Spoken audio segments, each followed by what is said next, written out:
Welcome to Lime Rock Park, everybody, as the Pirelli World Challenge Championships are set to continue at this historic and near legendary venue in existence since 1957. Dignitaries making their appearance on the front straight, the honor guard in place. That means we are ready for something pretty special when you see that type of preparation for the pre-race festivities, and that is indeed the case as we are set for the next round of our Pirelli World Challenge SprintX Championships. Just about to set sail here at this tremendous venue. Greg Kramer along with Calvin Fish and Jeff Lepper in pit lane. And as always, as we go through our call of the second of the races on a doubleheader weekend, you're going to be eavesdropping as we put together our CBS Sports Network show. So as I always say, you're going to have some times where we're going to be laying out and quiet while we're talking to producers. We'll try and have the crew bring up the track audio so you can enjoy the glorious sounds of these machines as they are at full song. But you might have some times when we're going to be not with you for just a little bit. And we are looking forward to going racing here in this sixth round of the championship. We're going to throw it down so let you enjoy some of the pre-race festivities here at Lime Rock Park as soon as we possibly can. And looking forward to that one unfolding. And then once it's done, again, with the SprintX category, always a rolling start. We anticipate having 2 pace or parade laps, if you will, and then we are going to go racing. And looking forward to that one unfolding. And we're getting very close to those ceremonies beginning. We hope to be able to bring them to you in just a minute here. Track announcer Greg Ricks will be taking us through all of the festivities.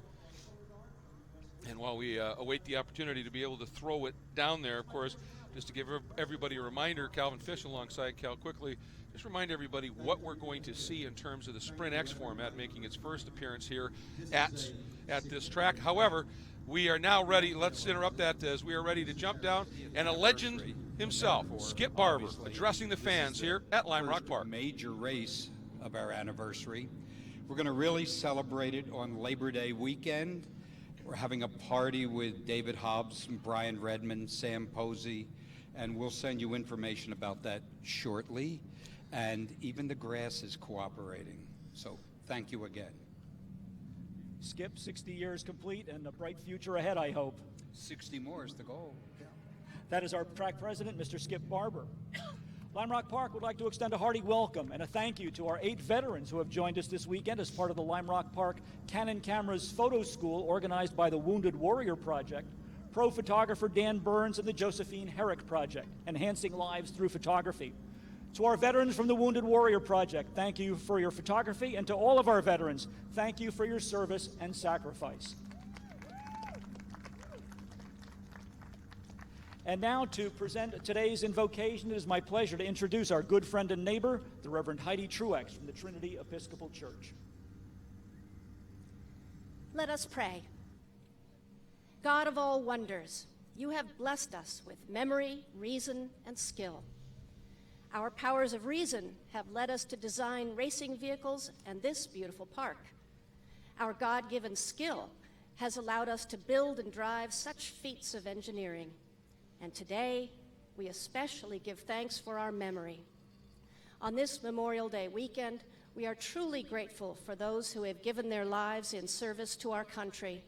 With thankful hearts for our freedoms hard won in these United States, we also pray for all veterans and all active duty service members. Lord, send your blessing on those who race today, those who crew, those who work, both volunteers and employees of Lime Rock Park, and our fans.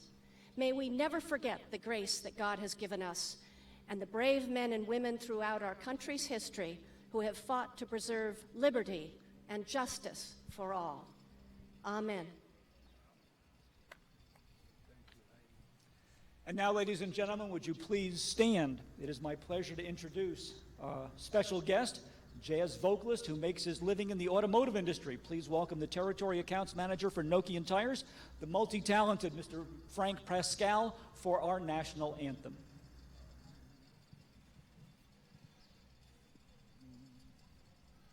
Oh, say, can you see by the dawn's early light what so proudly we hailed at at the twilight's last gleaming, whose broad stripes and bright stars through the perilous fight, o'er the ramparts we watch, were so gallantly streaming, and the rocket's red glare, the bombs bursting in air, gave proof through the night that our flag was still there.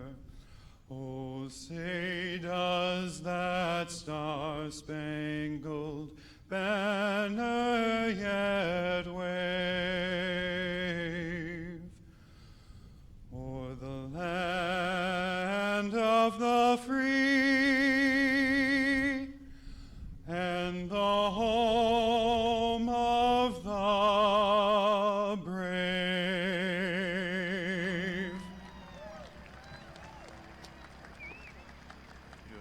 Can you do a code of the bridge, please? This is the 3-minute warning to the starting grid. 3-minute warning to the starting grid. It is my pleasure now to introduce our Grand Marshal for today. Absolutely glorious rendition of our national anthem. And again, just a very, very special place. This true park, Lime Rock Park, is indeed that. And Skip Barber and his remarkable crew have done such wonderful things here on the road to 60 Cal. They truly celebrate the official 60th anniversary in June. But Pirelli World Challenge, of course, extremely honored to be able to kick off the celebration season here with this wonderful Memorial Day weekend event. It's a special place. When I drove in this morning, we had gray skies yesterday. It was bright blue, and the place looks splendid. I mean, just a great spectator viewing areas around this place. Been 31 years I've been coming here now. I've only been in the States a little bit longer than that, so over 3 decades, and the racing is always tremendous. It's a bull ring of a racetrack, and congratulations to Skip and his whole team in terms of making it look like this. Yeah, I mean, I don't think there's a more beautiful setting for a racing facility globally. It is absolutely spectacular. And I'm not sure I've ever seen a crowd that certainly betters this one. This is packed. It was immense. Around the driver autograph session just an hour or so ago, there was just lines and lines of people. People love this sports car racing. It's a traditional race weekend here in the Northeast, and great to see they've got blue skies and allow these guys to do their thing this afternoon. Now, we were just about to tee up for those people that may not have been following us this season in terms of what SprintX is all about compared to the normal 50-minute sprint format that we have. Just take us through that real quick. Well, the races that go from 50 minutes up to an hour, and between 25 and 35 minutes you have to make a mandatory pit stop, so that's the window you have to do it, and you can't come in before that. The lead will have the first opportunity to make that pit stop, so even if the clock hits 25 as some of the others are coming across the line, they wait for the leader to come back around. They'll then get the pit open sign, and they've got to come in, do a mandatory driver change, no tire changes unless it's an emergency, and driver change. You've got to be on pit lane for 60 seconds as a pro-pro combination, and 90 seconds for the pro-am. And that's basically the gist of it, and we are just about set to get ready to go with the 6th round of the SprintX Championship, keeping in mind that round number 4 at CTMP, Canadian Tire Motorsport Park, postponed because of rain. That will be made up. So really only 4 rounds have run, but this is the 6th round of the championship, and it's about time to get it underway. Let's get to the front of the grid for that special command. Rod Kirst, you represent fans who've been coming to Lime Rock Park for 60 years, and now the command everybody wants to hear. Drivers, start your engines. That smile says it all, and he was here at the first race in 1957. So talk about history at a venue here. How special for him to be given this very, very special honor. Well earned indeed. This field has come to life, and of course they will be led out of pit lane onto the track by our official safety vehicle, the Cadillac ATS-V. Big thanks to Cadillac for their amazing support of this championship. And as they come out onto the front straight, Wright Motorsports in that number 58 Porsche, Pat Long, and reigning world prototype champion and Le Mans 24 winner is the number 58 of Mark Lieb behind the wheel. And they are heading into that first turn as we watch this field roll off. And Cal, with that, let's get to our Pirelli keys to the race. And one of them is on the outside of the front row, that number 4 Magnus Audi. Well, you talked about a world prototype champion on the pole. We've got an American prototype champion currently sitting on the outside of that front row. That's the number 4 Magnus racing car. They finished runner-up yesterday. It's going to be Dane Cameron starting the race today. And yesterday, talking to Spencer Pumpelly this morning, he said we kind of put a hybrid setup on with the inclement weather conditions. So he said we're going to be in better shape today. It's going to be dry. We can go back to what we ran on Tuesday at the test day. So they could be in good shape. And Dane's just coming off a touring car victory a little bit earlier in the day. So he's got to settle in and get into the rhythm of this one. But I think it'll be nice for him to at least get the formation lap, unlike yesterday when he was thrown in at the deep end. Of course, see the number 43 Acura. They really found their form here yesterday with a great run. Looks like that car now is really starting to work, certainly here. Yes, I mean, they're continuing to work on the development of this new NSX platform, and Lime Rock's always been kind to that team. And Ryan Eversley put in a brilliant qualifying run, and he and Tom Dyer had the car up into the top 5 at the finish yesterday and laid down the 5th fastest lap, so they're in good shape here. And then number 31 Ferrari, we've seen the yellow car at a big crash in practice, really struggled in qualifying, but a great lap in the race, will start 3rd. That's a good one. But now, let's get down to the pit lane.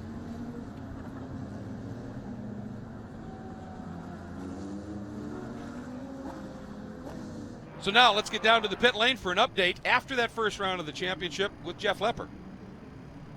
O'Connell, the incident they had in that number 3, the team worked here. The last team to leave Lime Rock Park here late last night was Cadillac Racing. They got him back underway. And the CRP Racing Mercedes, Ryan Dial, Daniel Morad, they missed the setup yesterday and weren't able to get a fast lap. So we'll have to see them come through the field as well, Greg. Thanks very much, Jeff. Yeah, it's going to be fascinating to see.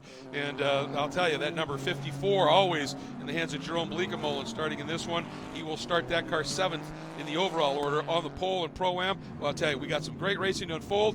We're going to hopefully be ready to go green when we come back to Lime Rock Park.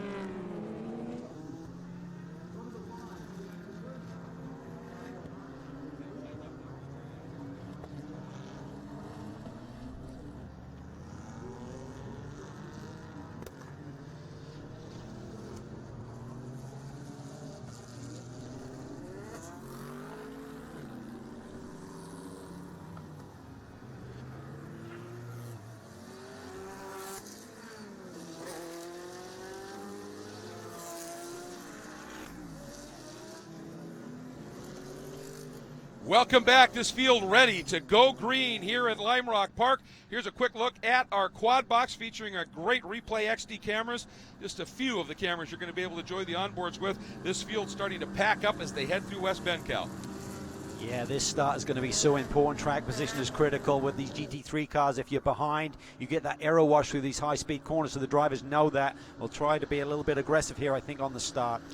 All right, safety cars in the pits. We're in the VP Racing Fuels acceleration zone. It's down to our starting driver. That's Mark Lieb on the inside in that 58 Wright Motorsports Porsche.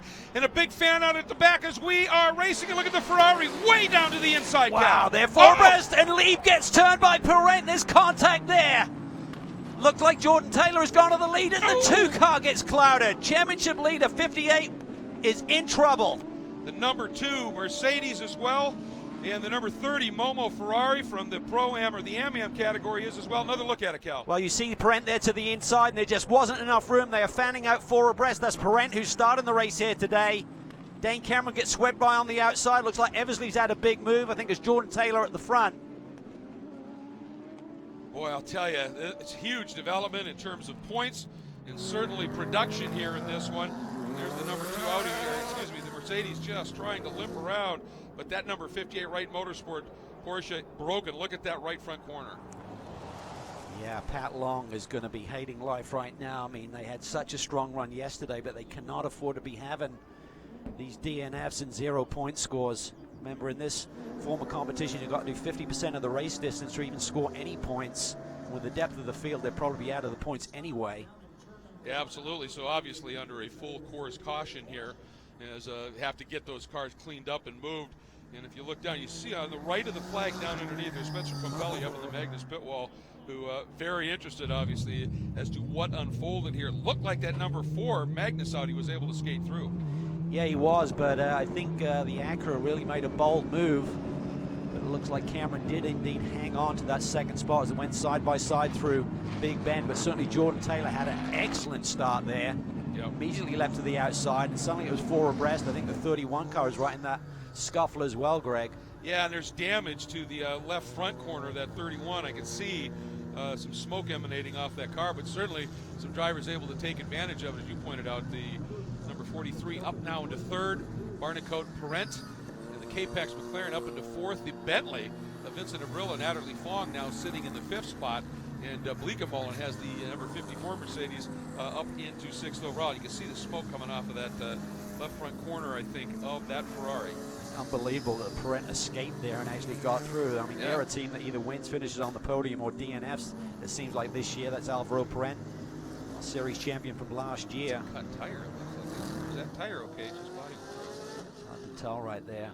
On that A lot of 31 carbon Ferrari. fiber on that Yeah, car. exactly. Spoke to the team this morning. They say they ran out of the wrap. It's like a plastic wrap that they basically color code these cars with now. They said we ran out of wrap, so that's why you see the black body panels after a couple of incidents here this weekend. Saw a rueful smile on Nick Short's face there, who's the team principal at CRP. I think he realizes that Ryan Dial might be radioing in going, I think we're okay. Yeah, that's unbelievable. It's Yeah. a pretty robust car, the Mercedes. But again, you know, the what ifs if they hadn't.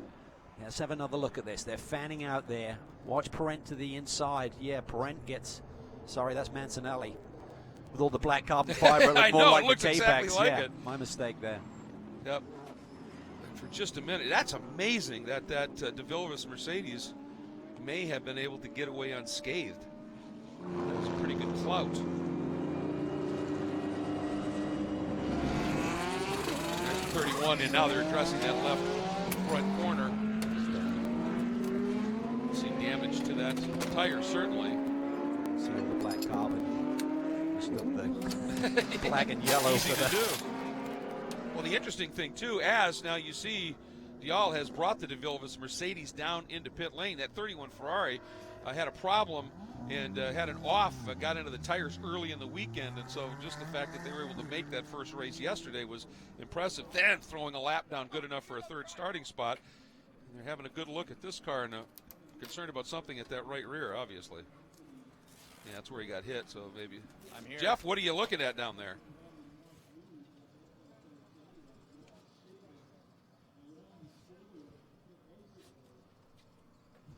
Well, Ryan Dial has the Mercedes down here, the CRP team, just fastening some body work. They figured since they were in the back of the pack already, let's bring the car down here, make sure nothing's rubbing, and he would be good to go for the race.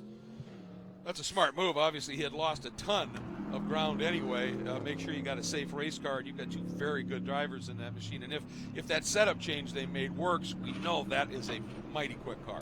Yeah, it really is, but it's so tough to pass here, Greg. We saw guys yesterday literally be buried, even like a Bleekemolen, and really couldn't make a lot of hay with a very fast race car, so good point. it's going to be tough to come through from the back. So they'll maybe roll the dice a little bit with strategy during the pit stop window, but I think it's going to be a long day for that De Villiers team, who have really been showing a lot of strength in terms of performance this year, but missed the setup a little bit yesterday, and that's the consequence. You missed the setup yesterday, it rolls over to day two, they're further back in the pack. If they'd been normally where they were at the front, maybe they'd have missed the incident, but All right, well, as we continue under caution, as they're just cleaning up the incidents, we hope to be going back to green soon. As you can see, Ryan Dial hustling, and now, smart move. If they had more work to do, get out, get back in, and make the work on it. There is the Cadillac Escalade, our medical vehicle that chases the field, and now that the field is underway, he's in the pits, and we're going to take a quick break as well.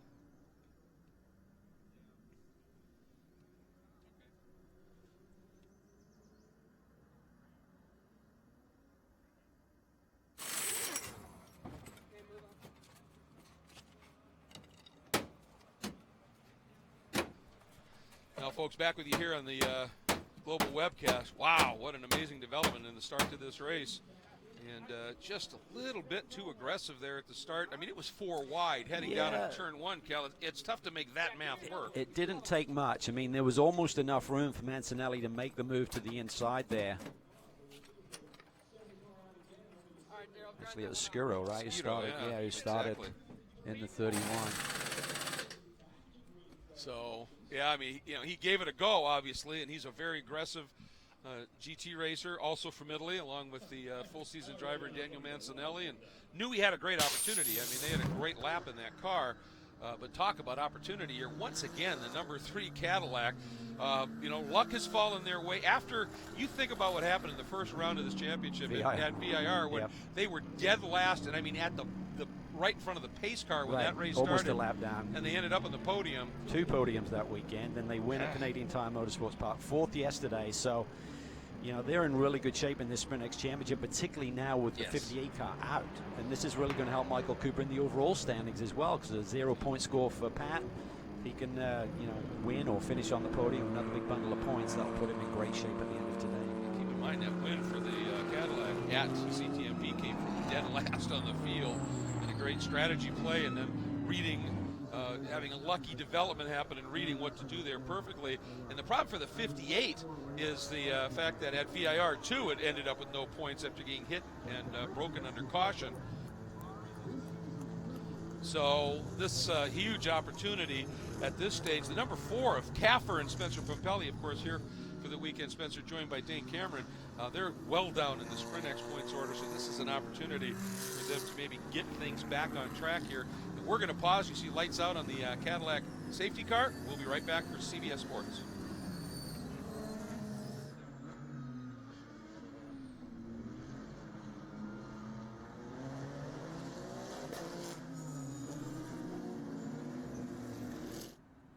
Welcome back. Lights out on the Cadillac ATSV safety car. We're ready to go racing as the number 8 bringing the field up to the line from the lead. Jordan Taylor is going to bring him around here, but he has got one hungry Audi behind it. The field into the VP Racing Fuels acceleration zone. Well, these guys know how to race against each other. They do it all season long. They're kind of coming in here just for these SprintX rounds. Dane Cameron trying to put the move on. Jordan Taylor, who got that brilliant start. Boy, look at Perrant. He goes early. And look at the Bentley. Huge move. Look Cameron at this. protects to the inside. Eversley's had another good run. Perrant's looking to the inside of the Acura. Jordan Taylor, nice restart once again. Sweeps to the lead easily. Cameron's having to defend here. Well, for Dane Cameron, he knows recently that what defending at Lime Rock Park is all about. He survived, 30 minutes in a touring car race a little while ago to win it. Oh, and he also has track condition knowledge. Bleekemolen looking for a run there. Ooh.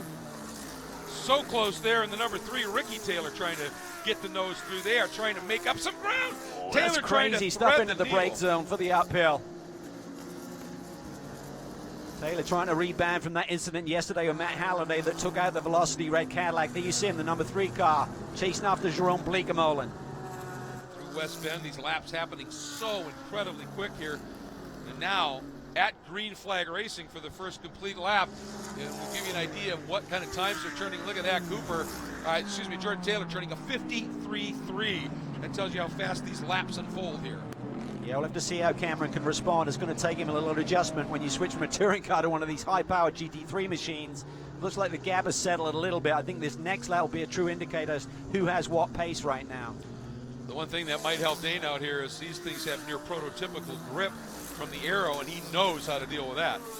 He certainly does, and as I mentioned before we went to restart, these guys are battling out for another championship this year, so good intensity. I saw them chatting on the pre-grid, so a lot of smiles there. They're enjoying this weekend. Here's a look at the number 93, again, Mark Wilkins in the team Acura NSX GT3 from Real Time Racing. But further back in the order, they dropped the spot, actually now sits in the 10th spot. And there's a look at the 16. That is the car that currently sits 3rd in the Pro-Am category. It's the good run, Jan Halen, having a superb run in that team car to the number 58. And it was 2nd on the grid in the Pro-Am category. It slipped 1 spot. Yeah, saw Jan last night at the restaurant when we were having dinner. He said, I'm loving this championship. He said, it's so intense. You just get out there and you're immediately in the mix and you fight hard for every position. That's what a driver wants to have and enjoy, certainly here. Look back behind them. There's the number 14. That's in the hands of Matt Halliday. He'll turn it over to James Safronis. The AM part of the Pro-Am equation in those cars. Right behind him, young Alec Udell. Oh, big run there by Halen. Yeah, he had one. Trying to get to the inside of the Bentley. He may have position. It's going to be tight. That's for the lead in the class if he makes it work. Nope, not quite. And Jan experienced enough to let him ease back. Well, that's for 2nd in the class, actually. Behind the 54 of Jerome Bleekemolen that just went out of frame on your left. So like Mark Wilkins there, that number 3 machine, 93 machine to close in a little bit. Started from 12th on the grid, sitting in the 10th position. See Jordan Taylor settling in, sets a new fast race lap at a 52.279. Cameron at a 52.417. So he's got about a 10th and a half on Dane here in the early stages. And I'll tell you, that lap by Jordan Taylor is with 1/1000 shy of the fast lap in yesterday's race that they've already put in here at this stage. You surprised to see that the number 9, obviously trying to get around the 43 Acura, but that's a car that dominated here last year, the McLaren, and just drifting backward a little bit at this point in terms of first and second place. Well, it's just a consequence of a poor qualifying run yesterday. It was damp conditions, and the McLaren seems to be really good in the dry or really good in the extreme wet, but not in those damp conditions, so they got hurt a little bit by that. They had a nice run yesterday with Ben Barnicoat starting. He'd qualified the car, and then Alvaro really turning the screws down when he could jump in and made some aggressive moves and got a podium run, but it's just hard to follow here, Greg, with these high downforce machines, as you mentioned. When you're following closely behind, you just get a huge aero wash through the high-speed corners, through West Bend, through the downhill, so it's hard to do much.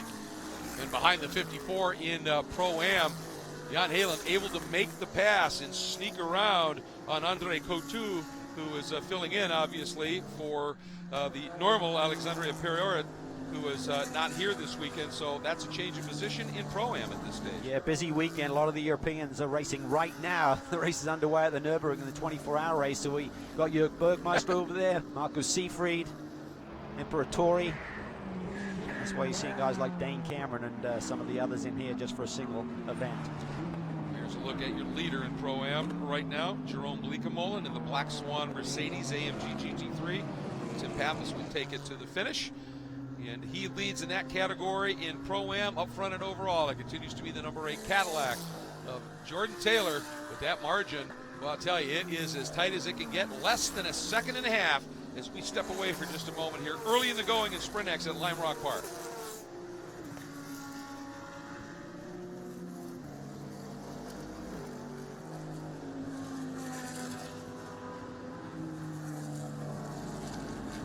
Report, by the way, that on that number 77 Pro-Am Porsche from Global Motorsports Group, that there's apparently a little damage on the front of that car, got bottled up in that turn 1 incident and got a touch.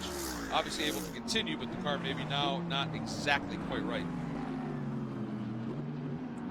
Yeah, it's been a tough weekend, and again, there's a lot of really quick cars out there in that field, but when you're deep in the pack, even though you may have front-running pace, it's hard to execute, and I think this is another driver that's struggling with that a little bit. Jerome Bleekemolen, Mercedes has been strong every racetrack we've been to this year. This has probably not been the strongest, though. I mean, we know it's a great car for the championship, but certainly the 2 car and the 54 car have not shown the pace, the front-running pace that we've seen on previous weekends. Up and through the climbing turn, and here for these cars, just because of the immense speed and performance, that the classic layout in the climbing turn is carrying too much speed up and over that rise, so they use the climbing S here, and it puts it quite literally and figuratively an interesting wriggle into a lap here. Tell you what, Tom Dyer is doing a great job there. I think I might have been calling it Eversley. Tom Dyer started this race, and he's running the same times as the leaders, 52.5 for the 3 front cars, 52.7 for Alvaro Parent. Well, the interesting thing, having seen these cars in another series running in damp conditions, the Acura was pretty solid there, so not a surprise to see it running well in the dampish conditions yesterday. We were wondering what was going to happen in the dry, and they seem to have really hit something.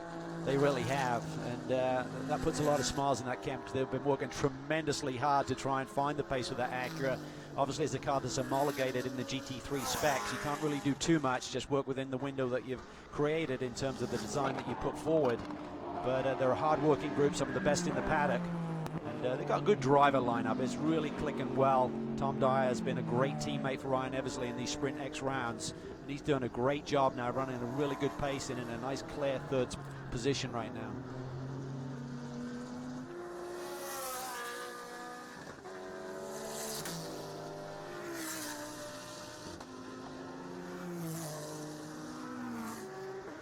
Attacking the climbing S's here at Lime Rock Park, the Vector Blue Cadillac in the hands of Jordan Taylor, number 8, whistling now through West Bend as it heads toward the diving turn here in the 6th round of the Pirelli World Challenge SprintX Championships. Leading in front of the number 4 Magnus Audi in the hands of Dane Cameron. A little bit of traffic there, one of our GTS machines, and that might just help Cameron get a little bit of a margin here. And there is the number 55 Dream Racing Lamborghini Super Trofeo GT Cup category leader. having a nice run. Prashant behind the wheel right now, and then you can see Dial trying to cut through this pack, and it's even hard to get around a car that's in a different class to you around this racetrack. It's a real bull ring right there. You're going to just lose the front downforce on the car. That means you can't get the power early enough down this front straightaway and into our brake zone down into turn 1. Oh, in a moment there is the number 90, one of our GTS. Cameron's closer to Yeah, Jordan he than he sure was on the is. previous lap. That lead is now down to 0.6 of a second. It was up about 1.5 seconds, and Jordan's hitting traffic in the wrong spot once again. Clears him nicely. This may hurt Cameron a little bit on the run through on the front straightaway. So there's an ebb and flow to this. You just hope as a driver there's an even match across the whole race distance in terms of how you catch the traffic. Dane able to definitely close up there as they were working through. That's the leader in the GTS category, the 017. Trent Hinman behind the wheel. Adam Merzon will be taking over in that car. But yeah, that has definitely brought the number 4 a lot closer to it. Dane Cameron much closer to that rear wing. He settled in a little bit. I mean, I think yesterday during that touring car race and jumping in the middle of the race, Greg, that was really difficult. But he's now adjusted. He got a test day. He got a little bit of time on Tuesday with the team. And just settled in nicely. He's looking for 4 podiums in a row here on a busman's holiday, a weekend off for him. This is the turn right here. I mean, the speed that they plummet down this hill at in the diving turn. Look at the runoff down there, Cal. That's daunting. It really is, and it's hard to believe that these guys are kind of running at clear of traffic right now. That's hard to find around this racetrack. Surprised that Parent couldn't hang on to Tom Dyer here, so this is a great performance we said at the off for the Acura here this weekend. Bentley's always strong at Lime Rock Park, as Fong's doing a nice job with the 88 machine. There continues to be your leader in the Pro-Am category, Jerome Bleekemolen, as he works through. But look behind, nice job by Jan Halen right there in that number 16 Wright Motorsports Porsche. Not too far adrift. Take a look at last lap times for those cars. Looks like a 52.2 for Mercedes, and for Halen, they actually got caught up in a little bit of traffic there and lost some ground. We look at the times there, but he's doing a nice job. And a nice resurgent drive here, it looks like, by Ricky Taylor, has been able to sneak around the number 78, third in Pro-Am Bentley, in the hands of Coutu. Halen clearing some traffic on this front straightaway. Then there's Ricky Taylor, then the 78 car. Second of the 2 Bentleys. It's a big blow to Johnny O'Connell's championship charge yesterday as well with that incident late in the going. He was pretty fired up, I heard, after the checkered flag there in terms of a car that's not involved in the same class having contact. But I looked at the video with the driver stewards here this morning, and it seemed like Matt Halliday really did have made his presence felt on the inside of Ricky Taylor when they did come together. So there was no call on it, no avoidable contact call. So it's one of those racing deals, but hurts them badly in the points.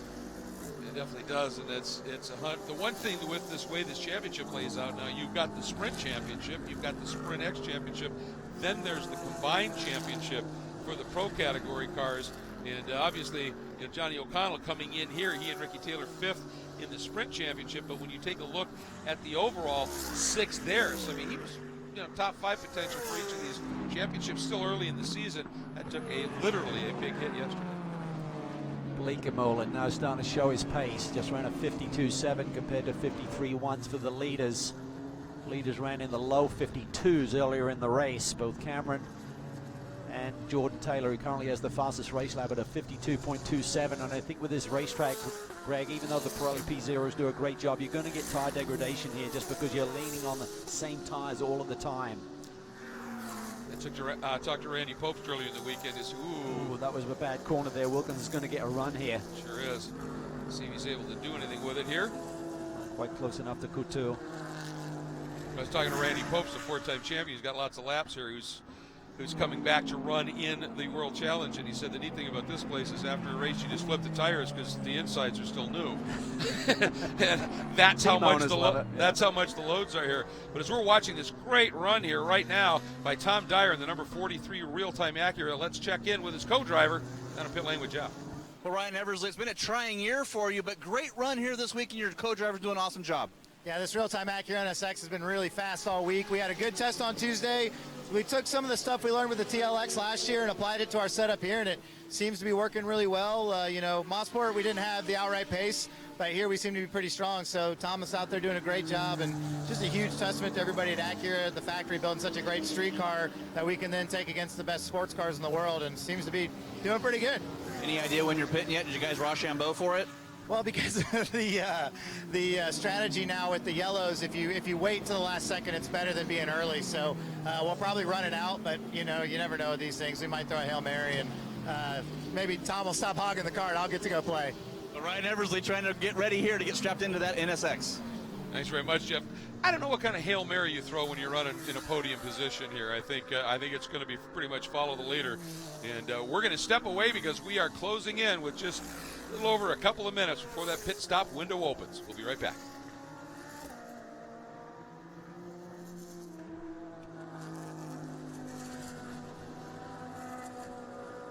So we're back with you here on a global web feed. Cal, I think that comment that Ryan made about taking some of the setup info that they had from the past year in that TLX GT, which wasn't a GT3 car, but it always got around here well, especially with Ryan behind the wheel. He just gets up on the wheel and hustles it.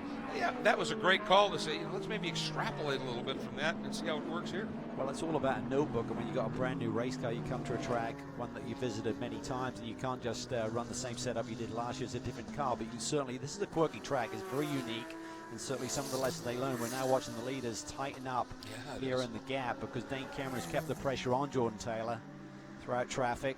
But Jordan is very much on top of his game right now. He's not prone to making mistakes, so we'll just try and position that car in the right places, even if he has Dane Cameron having a run on him. That's one of the GTS cars. Great to have that car. It's the Tool Racing Porsche. And one of the drivers, Andy Lee, who's behind the wheel right now.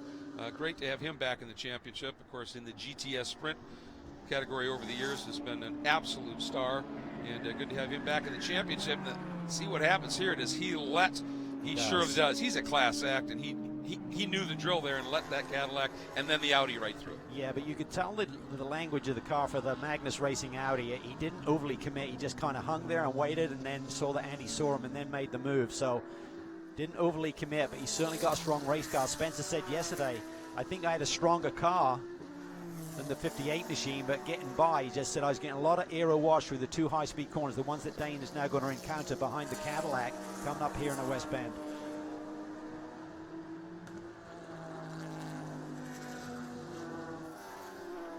All right, folks, down the hill comes the number 8 Cadillac, and the flag is flying, and the board is being shown here. You can see it at start-finish.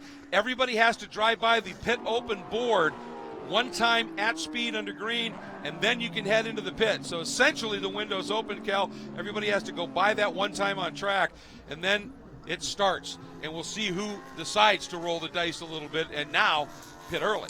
Yeah, I think it's just going to hurt you, though, because of the shortness of the lap, 52-second laps. If you stop even in the Pro category, you're going to go down a minimum of a lap. So people will be ready for anything that may happen. You see Spencer Pumpelly kid and ready to go. John Potter had a great run here yesterday. He's behind him there. But here's the traffic right now. Jordan Taylor just trying to thread his way through that. I think you'll see most of these front-running teams try and wait towards the end of that pit stop window, just in case there's a yellow. What do you think if somebody is just bottled up in a big clump of traffic that's going to cost them a ton of time? At that point, might you think, well, let's try and see if we can come out on some clear track at least? Maybe, but again, you're going to go down a guaranteed lap, and if you wait for a yellow, you can get in the pit lane during that caution. Remember, pit lane stays open during that window if there is a yellow, so that allows you to pit, get the driver change done, sit still for 60 seconds, or maintain 60 seconds on pit lane and still get out and stay on the same lap. So you have to wait, you have to be patient, even though you may be thinking, maybe, should I come? Should I try and roll the dice? You just don't see how it's going to work out for you. Cameron really getting close here. He'd love to get that track position before the pit stop.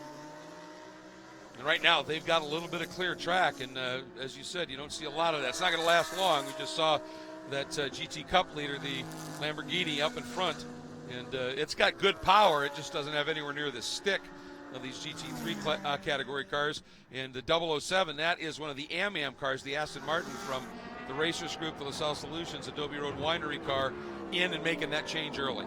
Yeah, not such a gamble for the Pro-Am cars, though, Greg, because remember, they got sit still for 90 seconds, so they're going to lose a lap either way. Right. But for the Pro-Bro combinations, definitely an advantage to stay out and try and gamble on a yellow. Impressive what we're seeing from these two leaders here.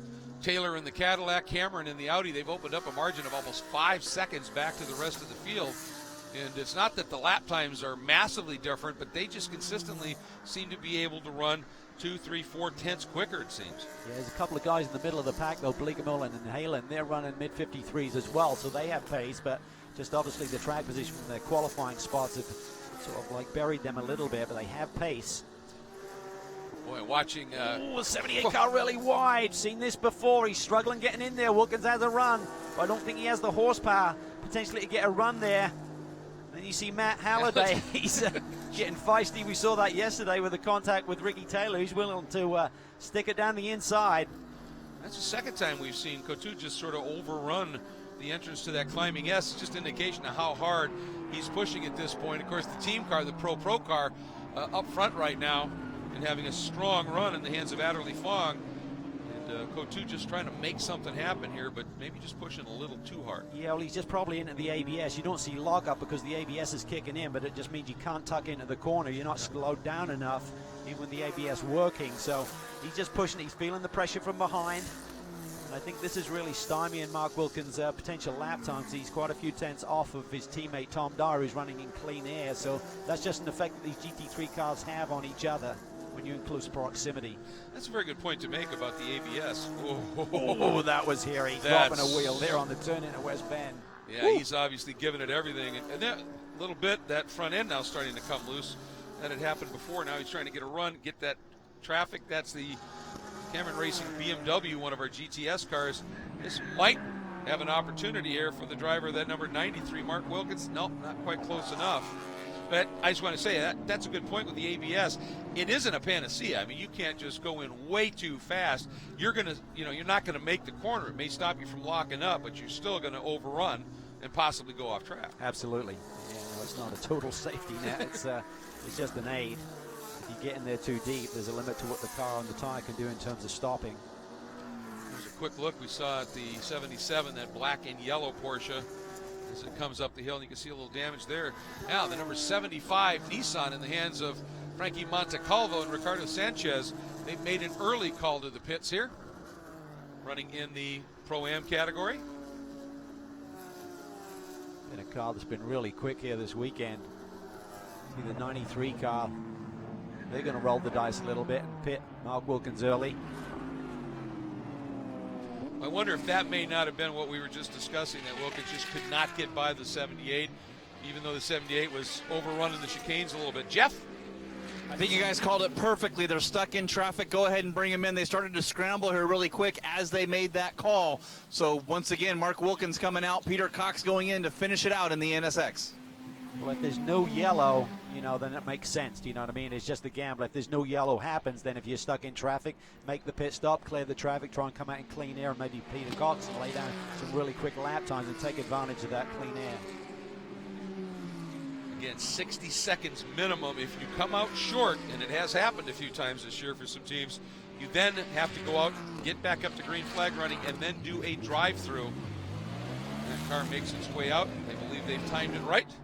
You want to hit it at about 60.2 seconds. That'd be ideal.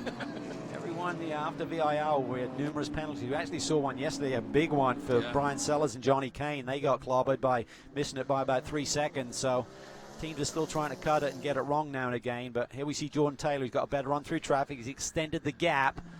Just over a second last time across the stripe. Both these cars running very similar lap times throughout the middle part of this stint. We are now just past the halfway point of the race, which means just past the halfway point of the pit window. So probably they don't want to take this more than maybe 3 more laps possibly, as the number 88, first of the lead group to duck in, Cal. Yeah, and this is where it's really key. We saw it yesterday. Pumpelly was all over Pat Long's tail when they came into pit lane, and Magnus tried to get the jump. So if you've got a car that's maybe, got the tracks, and say the Cadillac comes in front of the 4 car, and they play a little conservative, they're going to take 62 seconds. And if Magnus cut it a little bit finer, if they're coming right in on his tail, you can actually leapfrog in pit lane by just cutting that pit lane delta a little bit tighter than your competition and get the lead. Well, and Cameron's been able to close that margin up once they got into some clear track. It's exactly what the Magnus team and Lars, their engineer, will be looking for. Stay on him, Dane. Stay on him. See if we can work some magic in pit lane. They continue on down. You can see the margin back now to Tom Dyer. Last time by, it was about 4 seconds. Traffic right there. Oh, Dane Cameron looking this. for a way through. Look at this. Crazy stuff here. Cameron looking for just that slightest opening. Boy, and there was no way he was going to get trapped behind that GTS car. Cameron just sort of threading the needle and didn't lose a bit, obviously. This is one of those scenarios, and they'll leave out to the driver the last couple of laps. Like if you see the leader in heavy traffic, we see Johnny Kane now bringing his McLaren in to turn it over to Brian Sellers. Jeff? All 3 of the K-Pax McLaren 650S come in at the same time, led by Alvaro Parent. Ben Barnacourt getting into the car now. Brian Sellers getting into the number 6, and then Mike Hedlund getting into the number 98.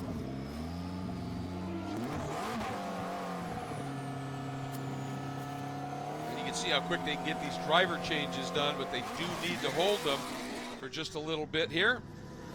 Here's a look at our leader. Jordan Taylor brings the number 8 Cadillac into the pits. Over the wall comes Michael Cooper. 4 car stays out. 4 car stays out. It's going to be all about the traffic. Jordan, the leader.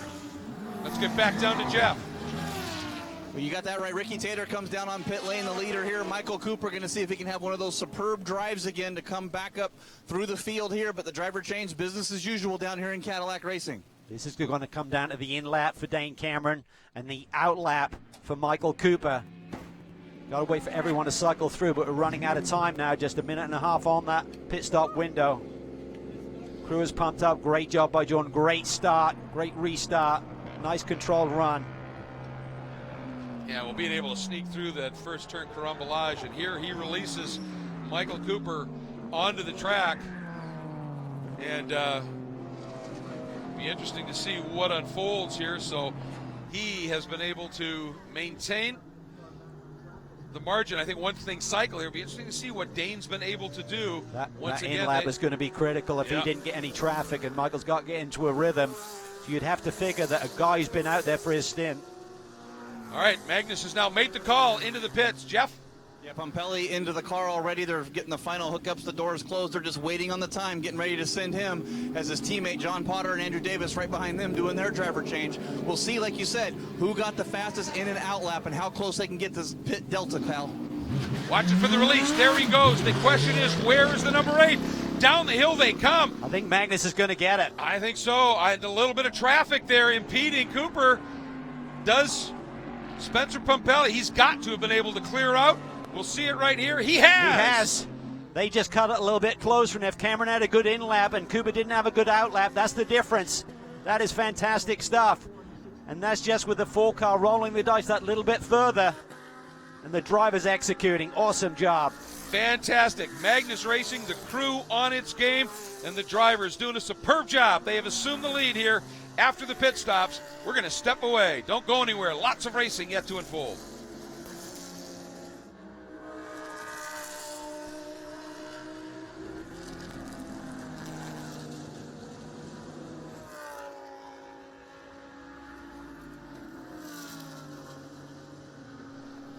Well, while we're laying out on our CBS Sports Show, back with you here. What a job here.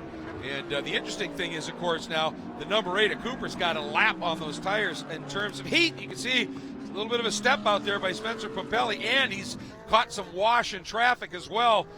And this is his opportunity, but Spencer's tough. Well, he is tough. He's one of the best in the business, and it's all about rhythm right now. They stay on the same tires, so it's just a question of the driver getting into the groove.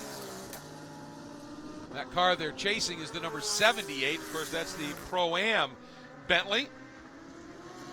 They made an early-ish stop, so their lead driver, Yufeng Loa, is behind the wheel of that car. And Spencer understands. Oh, he gets pulled big time. Cooper's going to get a run. Can he do anything with it? Well, the tale will be told down here in Big Bend. Spencer will be fuming. Welcome back, everybody. The lead battle fierce and in traffic. The leader, the Magnus Audi, catching traffic and getting balked. Now doubly caught up. However, behind him, Cooper and the Cadillac Cal has nowhere to go either. Oh, Spencer, what a wow. move. The seas parted nicely there for Spencer.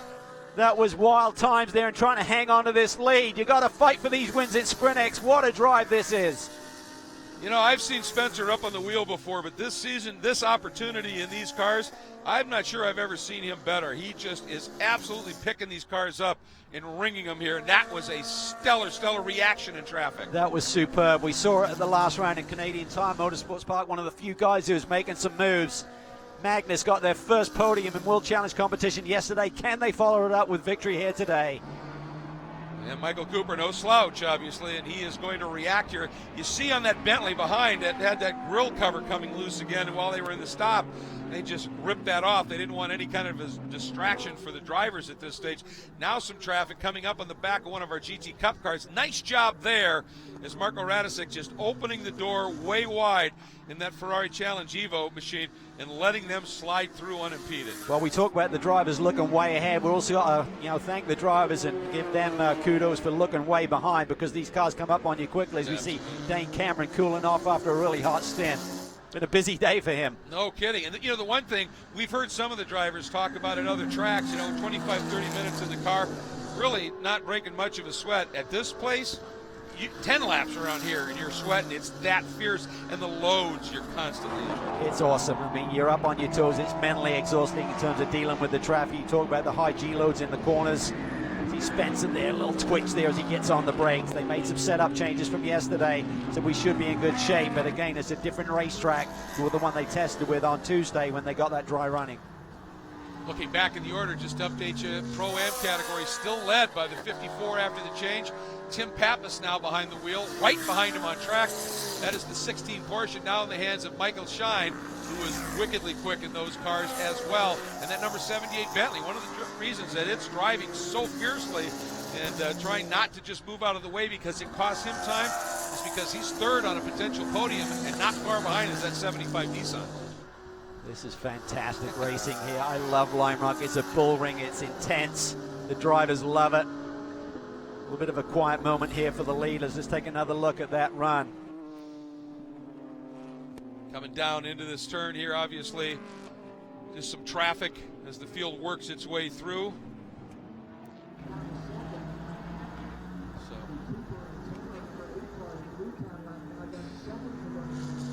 Well, I'll tell you, Spencer Papelli now, he's opened up that margin a second and a half.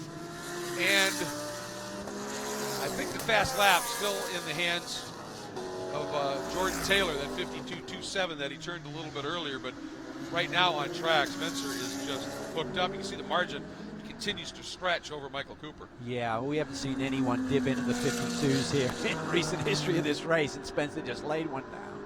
52.97 on his last lap, so he's got pace in that Audi.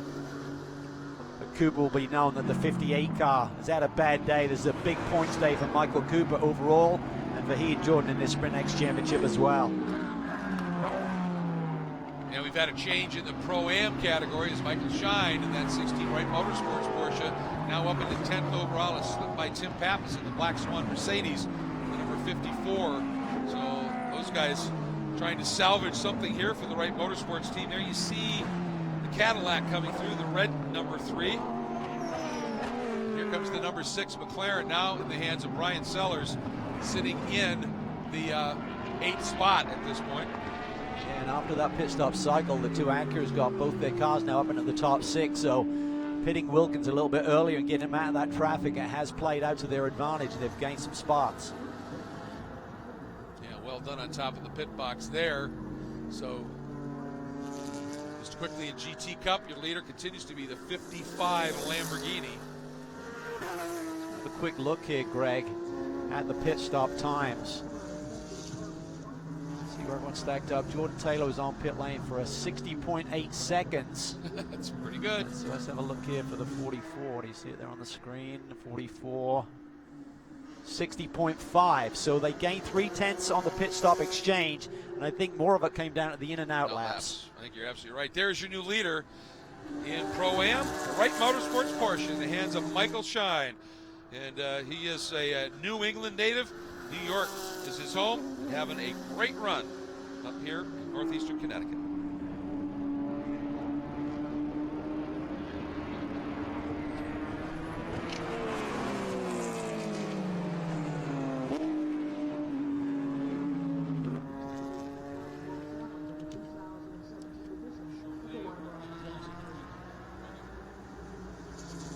Short layout here, folks, for our CBS Sports Show, so we're just going to let you enjoy some natural audio of these cars. We'll be right back with you.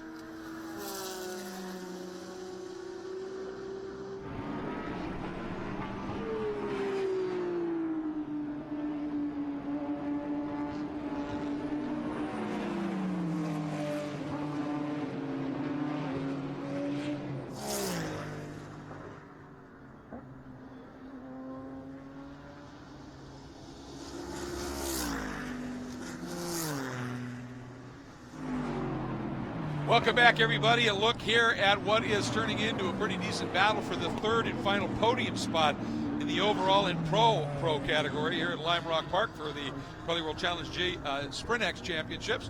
And right now it is the number 9, Alvaro Perez, Ben Barnicoat has taken over in that car, and he's got that position, but he's got a guy hounding him right now, and it's one of the Bentley boys. Vincent Abrilla's having a nice run here this afternoon.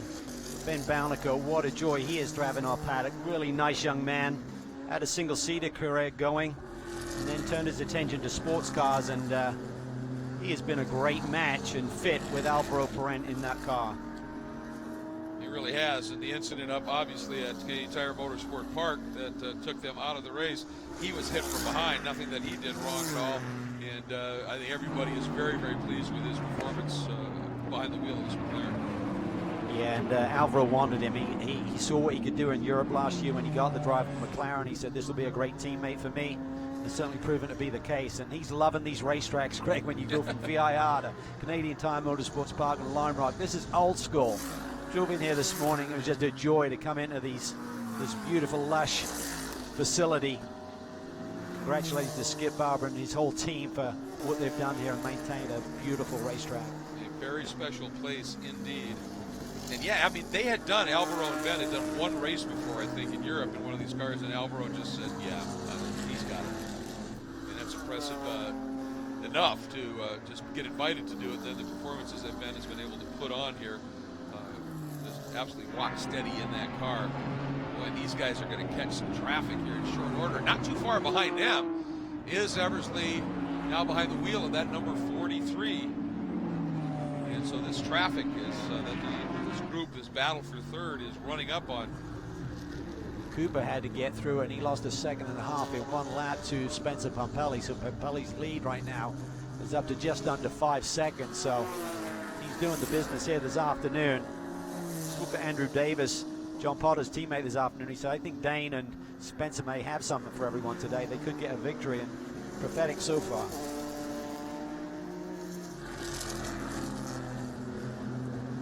Job there with that Tool Racing GTS Porsche, or GT Cup car, letting everybody slide through fairly well. Looks like the one car that got a little bit lost in terms of the exchange in pit lane was the 43. Yeah, they had a nice run going. Tom Dyer was in a nice solid third position, and then now dropped down to the 5th spot. So what happened there with their pit stop? Cars on pit lane. Oh yeah, 68.2 seconds, Greg. That's where they lost all that time, just looking at the pit stop summary here. 68.2 compared to 60 in the 60-second range for some of the leaders. 60.8 for our leader.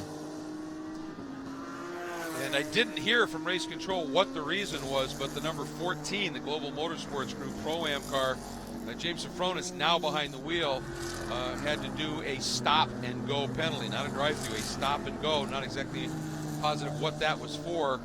They did say that they are backing up on racetrack, so is what the penalty was for. So that's unfortunate. Obviously, it's going to cost them, considering that they are contenders this season, certainly in both the SprintX and the overall championship in the AM Pro-Am category. And the message center says the first driver of the car 14, which was Matt Halliday, will need to report to the stewards after the race, so something was going on there. So the penalty is served. The discussion with race control, maybe not yet quite so much, but as we're watching Spencer Pumpelly continuing to just throw down some great laps here, the margin now up to over 4.5 seconds back to the number 8 Cadillac, Jeff. And Dane Cameron did a superb job, especially that in-lap. Yeah, not only superb drive at the start, but your in-lap was amazing to be able to nip that Cadillac for the lead. Yeah, I think our Audi's quite good on the long run. So Jordan got away a little bit at the start, and then we kind of reeled him in. We were kind of just hanging out. The cars are faster in different places, so it made it a little bit tricky. And I was telling them I was just about to queue up on the radio and say if we stop on a different lap, I'm sure we can jump them because I think we're faster. And then they came in that lap, and then they called me in the next. So I tried to do as best an in-lap as I could to try to buy Spencer a bit of time. I think we pushed the pit stop window pretty tight to make sure we were right on the money there and came out in front. So Spencer's doing an awesome job now. And I think our long run pace is helping us pull away a little bit. So, a really great day so far. Hopefully we can hang on to the end. But thanks very much to John Potter and Magnus Racing for having me out for the weekend. Well, you know, Cal, when the driver and the team, it's a pretty good thing. Yeah, they're going to be pumped up if they can grab their first victory, Jeff. Great performance so far, but a long way to go. It's a long 11 minutes around this racetrack to survive. And you saw during that interview behind Dane, you could see Andrew Davis chatting with a guy that if you race an Audi, he's your best friend, a guy named Brad Kettler, and Audi Customer Sport Racing. Some amazing stuff. We're going to step away right now. It is at Audi Customer Sport Team, Magnus Racing leading at Lime Rock Park.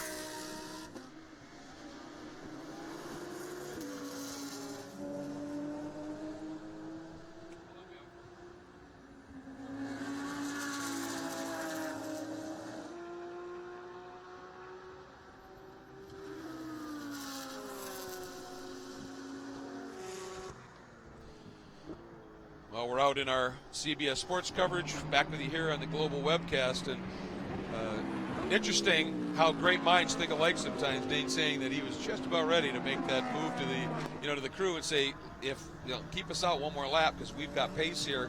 And then the team in front decided to pit, and it just kind of went their way. But then he still had to execute that lap, and wow, did he.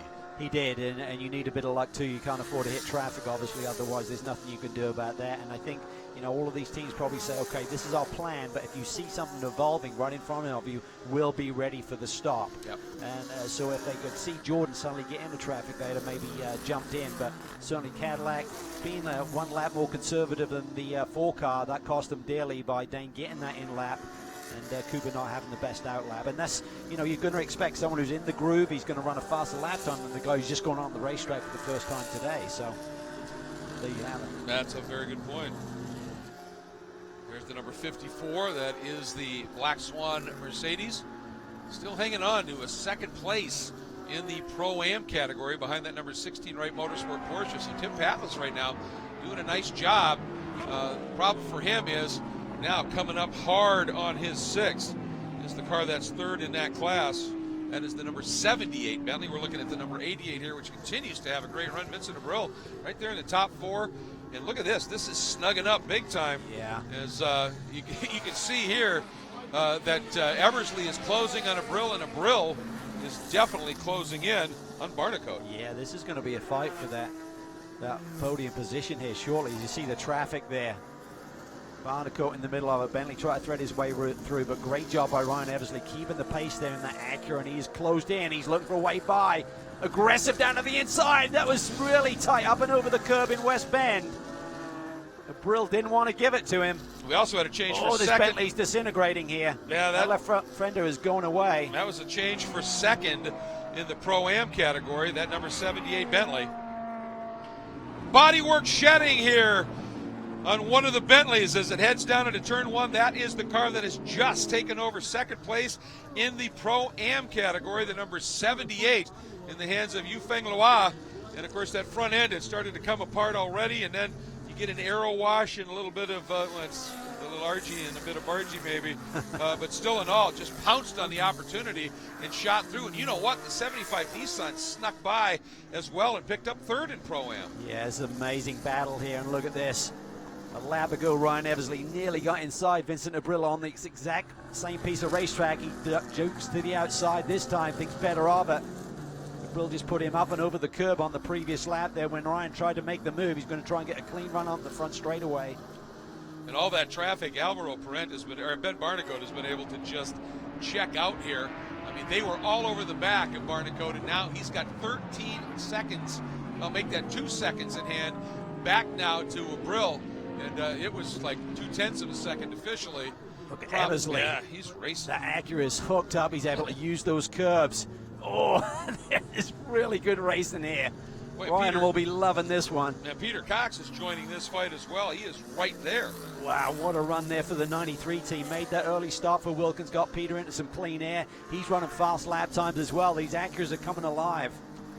Right now, that battle of three cars stuck behind Tim Pappas, now in fourth in the Pro-Am category, that black 54 Mercedes. That car has got pretty good launch and torque off the corners. It's the best run I've seen from Peter Cox this year in his World Challenge campaign. Ian Wilkins finished in the top 10 up in Canada. This is a great run by that group right now. Brill clears Pappas. Eversley goes with him. Can Cox do the same? Yes, he does. Nice job by Tim there, just opening the door up for this battle. And we're getting a report there may be a drive-through for the 78 Bentley that just had that big move up into second in class. But with the bodywork flying and the like, obviously maybe a touch that the stewards decided was a little bit too much.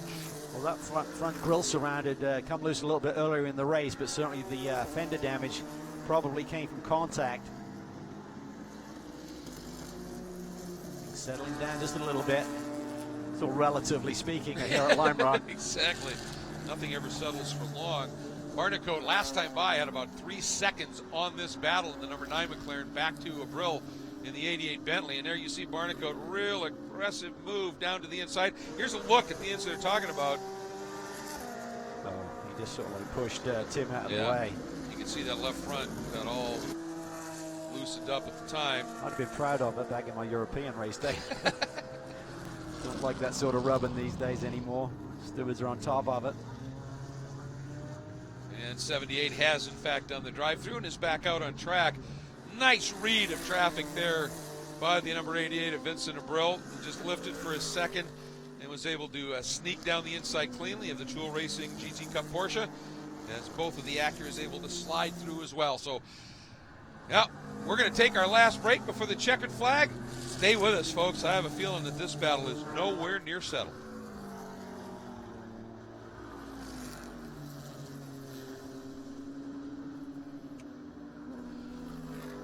Folks with us here on the web stream, this is going to be another short layout, so I'm just going to let you enjoy some Nat sounds here. We'll be back with you in a minute.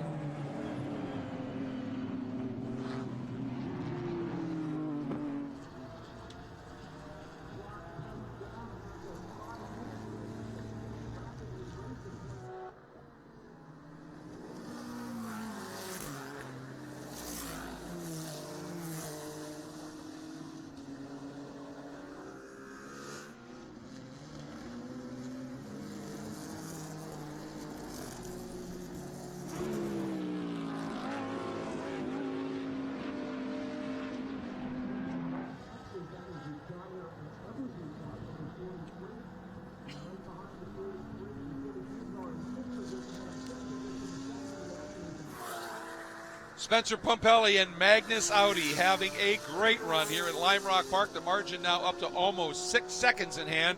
Back to the number 8 Cadillac in the hands of Michael Cooper. And this has just been a race I think we talked about at the top of the show. Execution at this place, because of the short, fast laps, is paramount. And these guys today, Cal, in that number 4 Magnus Audi camp have executed to perfection. They had a good test day. Spencer believed that they had good balance in the race car. Dane Cameron was just getting to grips with that Audi. He's done a few laps in one of the older machines a couple of years ago, but his first experience with this type of car, so he had to find his groove, and we saw that a little bit yesterday when he initially got out there up against Mark Lee, brought it home second, so it was a nice run, but they felt they had more in hand for today, and Dane kept the pressure on Jordan Taylor. They leapfrogged them in that pit stop exchange, and Spencer is just driven away from the pack right now. Yeah, really good run, and we've got some podium battlers look at coming this. up to, yeah, that's Eversley, a big run on opportunity. the Posey straightaway, and Cox is trying to go with him. That is your battle for 3rd overall, 3rd in Pro. As they are actually for 4th, they are right up trying to close back up on the number 9 to Vincent Abril, but Abril has been able to maintain that 2-second gap back to these 3. But these 3, it doesn't get any closer or more fierce than this. Barnicombe there in that McLaren just turning into the uphill. He holds down the 3rd position right now, but Abril is feeling the heat from these Acuras, Greg. This has to be just an amazing shot in the arm for the real-time team that have worked so diligently to get these cars working here and working well, and I think they have found the equation. Can't help but think about Andrew Palmer, who was part of that Bentley squad here last year when he had that injury in the morning warm-up, and our thoughts are with you, Andrew, and your whole family. I want to see you back in the paddock, mate. Absolutely, and enjoying watching this number 4, 4th place Bentley, the number 88. The question is, 2.5 minutes left in this one. And around this place, that's 4 laps. Can he hang on? I tell you what, that plus Acura traffic is just carving the corners, Greg. It has looked really strong here this weekend. And that 75 Nissan that's right up in front of them sits 2nd right now in the Pro-Am category, and it has a fair amount of pace here in the hands of Frank Montecalvo. So I don't think it's really going to be holding them up a little bit, but if they actually catch it, that's going to be the problem. Another strong run from the A Motorsport group with that Nissan. Sanchez has been a revelation as well, Greg. A lot of pace from that young man who started the race today. And one of the most recent GT Academy winners, and doing a really strong job. Looking here to see what kind of, that margin now from Barnicoat back to Abril has been trimmed by almost half a second. It's the traffic there, you can see it. The 75 car is not making life easy for the 88. Oh, you can just see the 88 there, the front end just giving up a little bit as it was tracking out of that corner. I think this is where you'll get a little bit of frustration within the paddock, is when this car that's not really battling for position, like the 75 is really not in a battle for position right now. He should let these other guys go at it a little bit rather than defending the move from the Bentley. Speaking of which, the team was advised for the 88 Bentley that some of his moves are kind of looking like they're in response to looks from that Acura, and that is verboten. You can't respond, you got to be proactive, and you're not allowed to move again. You don't like the double move. And getting confirmation that white flag will come out for the number 4 Spencer Pumbelli next lap, Gal. Eversley here, can he do anything? Can he sneak ahead of that Bentley? Sitting in the same spot they finished yesterday, 5th. Look at Eversley putting the pressure on the Bentley. He wants a little bit more. Well, that time the Nissan definitely did actually hold up Abril just a smidge, and Eversley sensing some opportunity here. He's had great pace. He's been stymied a little bit. I think he's quicker than the Bentley in clean air. Seen his teammate latch onto this battle. That's because Ryan is slow. It's just that the Bentley may be a few tenths off the pace of the Acuras here. And we say the number 75 Nissan isn't holding up Abril at all, but when you're stuck in the wash behind that car and you need air on the nose, it definitely slows you up. That was why I think the front end gave up at that one point. White flag now out. We are on our last lap. Or will be in short order here. Yep. Here we go on our final lap. Number 4, Spencer Pumpelli. Carefully but smoothly carving through traffic in the number 4 Magnus Audi. What a story this will be. Down the hill. He comes through the diving turn onto the front straight. Making the run down the Sam Posey straight. Audi and Magnus Racing win it at Lime Rock. in a race of superb racecraft by the drivers, execution by the crew. But this battle is by no means done yet here for fourth. One more corner to go. What's going to happen, Cal? Well, the Bentley holds it down right now. He's got the full spot. The two Acuras trying to put the pressure on the two teammates. They head to the line. Not quite enough. Abril able to find just enough to open up about a car length margin and brings it home. So it is the number 4 Audi in front of the number 8 Cadillac. Michael Cooper bringing it across the line after Jordan Taylor started it. Then the number 9, Ben Barnico taking over for Alvaro Perez, and the Capex McLaren completes your podium. And Vincent Abril holds on for that 4th spot over the 2 Acuras. What a great story there. Winning in Pro-Am, Mike Shine and Jan Halen in the Wright Motorsports Porsche. We'll be right back to hear from our winners, flesh out the rest of the stories here at Lime Rock Park.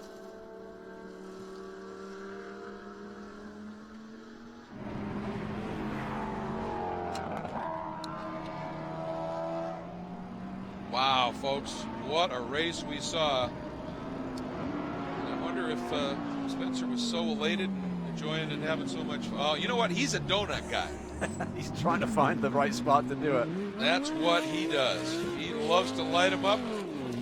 Welcome back, everybody, and it's pastry time here at Lime Rock Park.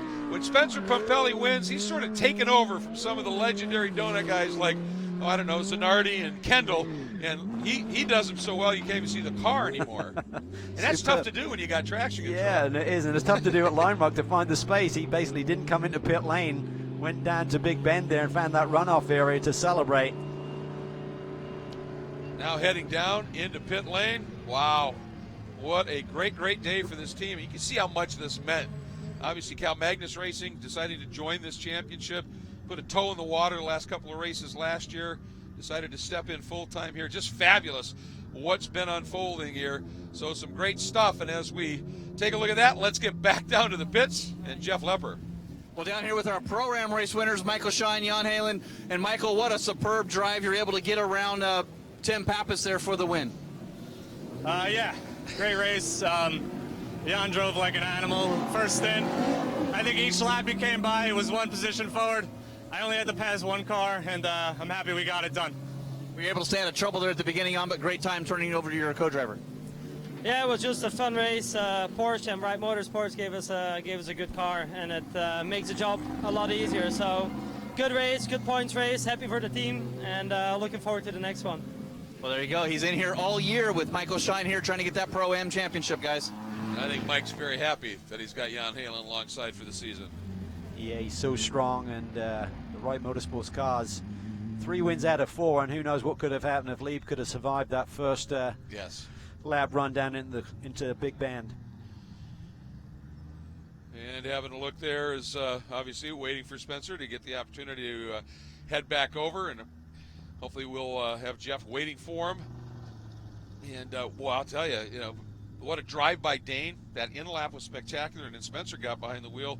And that move in traffic when he sensed that little opening, cut hard left, shot through, that was a race winner. Yeah, he really had the heat from Michael Cooper there for a little bit in terms of dealing with that traffic, but he did it like a pro, and he'll be pumped up for this one. This is big. Absolutely it is, and as he steps out, Jeff Lepper's waiting for him. Well, Spencer Pompelli, Dane Cameron comes in. Great drive. Had to do a little bit of donuts, a little showmanship, but that was great for you, Dane. We'll get to you here right away, and superb drive from you, especially staying out of that trouble at the beginning. Yeah, I don't know what happened on the start, but it got pretty wild there. So we settled into second, and I thought we had a really good car in the long run. And it was just trying to find that right moment to make the jump to get around the 8 there. So I knew we had a good chance, either Spencer late in the run or in traffic, or we really started catching up in the pit window. So I thought if we can do something different than them, we'll go past them. And luckily they stopped one lap before us, and that was the difference to get Spencer out in front, and then it was smooth sailing from there. Yeah, you talk about smooth sailing, some good donuts down there too as well, Spencer, but congratulations on your race win. Thanks. The fans here have been awesome this weekend, and I want to give them a little bit of show because they certainly been very supportive of us, and this place is great. I love coming to Lime Rock. Dean Subs did an awesome job, got us right up to the front there, and it was a matter of getting on and off pit road and having a great car, and these guys did it. So thanks to everyone. Looking forward to heading home and seeing the kids. How bad was the traffic there? How did you have to manage that here near the end? Good question. I actually got tagged by one of the Lambos going into one at the end, and probably squeezing because there was that debris in one, but I thought that we might have cut a tire, and I was heart was racing quickly there for a couple laps, but sure enough, it was okay, and these guys built a strong car. So got to the end, and man, this is exciting. I'm really happy we won this and got that first one out of the way. And I know Pat wanted to have another battle like we did yesterday, but I guess when Pat's away, the cat will play or something like that. Who knows there, but great job by Magnus Racing getting their first win in Pirelli World Challenge. Yeah, and just one that I think really showed what this team is capable of from the drivers, but also top of the box as we take a look at the top 10 right now. And we've talked about all of that, but I think we really need to give some serious props up to the Acuras. Yeah, that was a fantastic day for them. 2 cars in the top 6, following up on a top 5 yesterday, so that was really a big improvement. And big day for Michael Cooper. He would have loved that victory, but I tell you what, he is moving up in the overall standings, putting a lot of pressure on Pat Long, and he and Jordan Taylor lead the SprintX comfortably. You saw back in 9th, Dial and Murad in the number 2, the orange Mercedes. Had not been for that contact up near at the start of the race, who knows? That was a good fight back through the field to get there. Let's take a look now at our Pro-Am results. And speaking of fight, I love what Shine said, was that Jan was driving like an animal, and I only had to pass one car. He got it done, and then ended up with a nice margin. Yeah, he really did. Superb run for Michael and Jan Hale. And Montecalvo and Sanchez, that's a good run for that Nissan in second spot. And Bleekemolen, good opening stint. Tim Pappas got roughed up a little bit, but holds on for another podium. And the other Magnus car finishing in 4th, so a pretty good weekend for the Magnus team, doing a nice job. All right, folks, thank you so much for joining us here on our live global webcast for our coverage of the SprintX Championship. Don't go too far away, because in fairly short order, we have a GTS second race of the weekend coming up, and then we finish off with a Touring Car A, Touring Car B combined class race to take us through the end of this great weekend of racing here at Lime Rock Park on Memorial Day weekend, so stay close.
good God Almighty. It's just so much fun to come here. It's so green. A lot of money's been invested over the last 3 years, and it's just such a blast. And if you have family that really can't get around too good, you can certainly rent a golf cart to enjoy everything. And then, like I said, I'm looking forward. It's my first time to work the Royals Car Show tomorrow, so WATR will be out here in full regalia working with Rick, and love car shows too. And what a place to have a car show on the front street.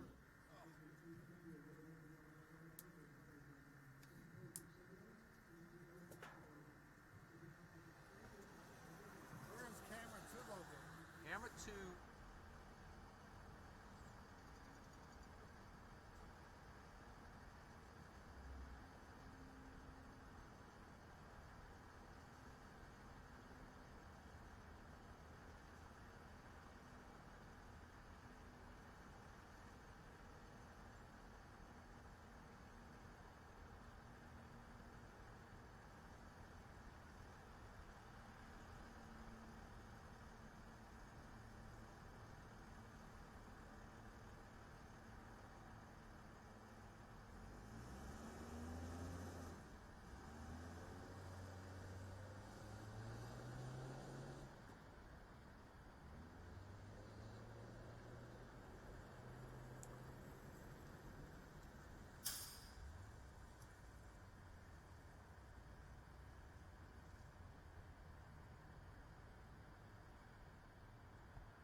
Well, after a quick break, folks, welcome back here to Lime Rock Park. As we said, this is just a nonstop day of racing at this wonderful short track of motorsports in terms of sports car racing here, and it is that and exciting as well. And we are getting set now for round number 8 of our Pirelli World Challenge GTS Championship. And you know, that race unfolded yesterday in some changing conditions, and not today. It's going to be dry, it looks like, throughout.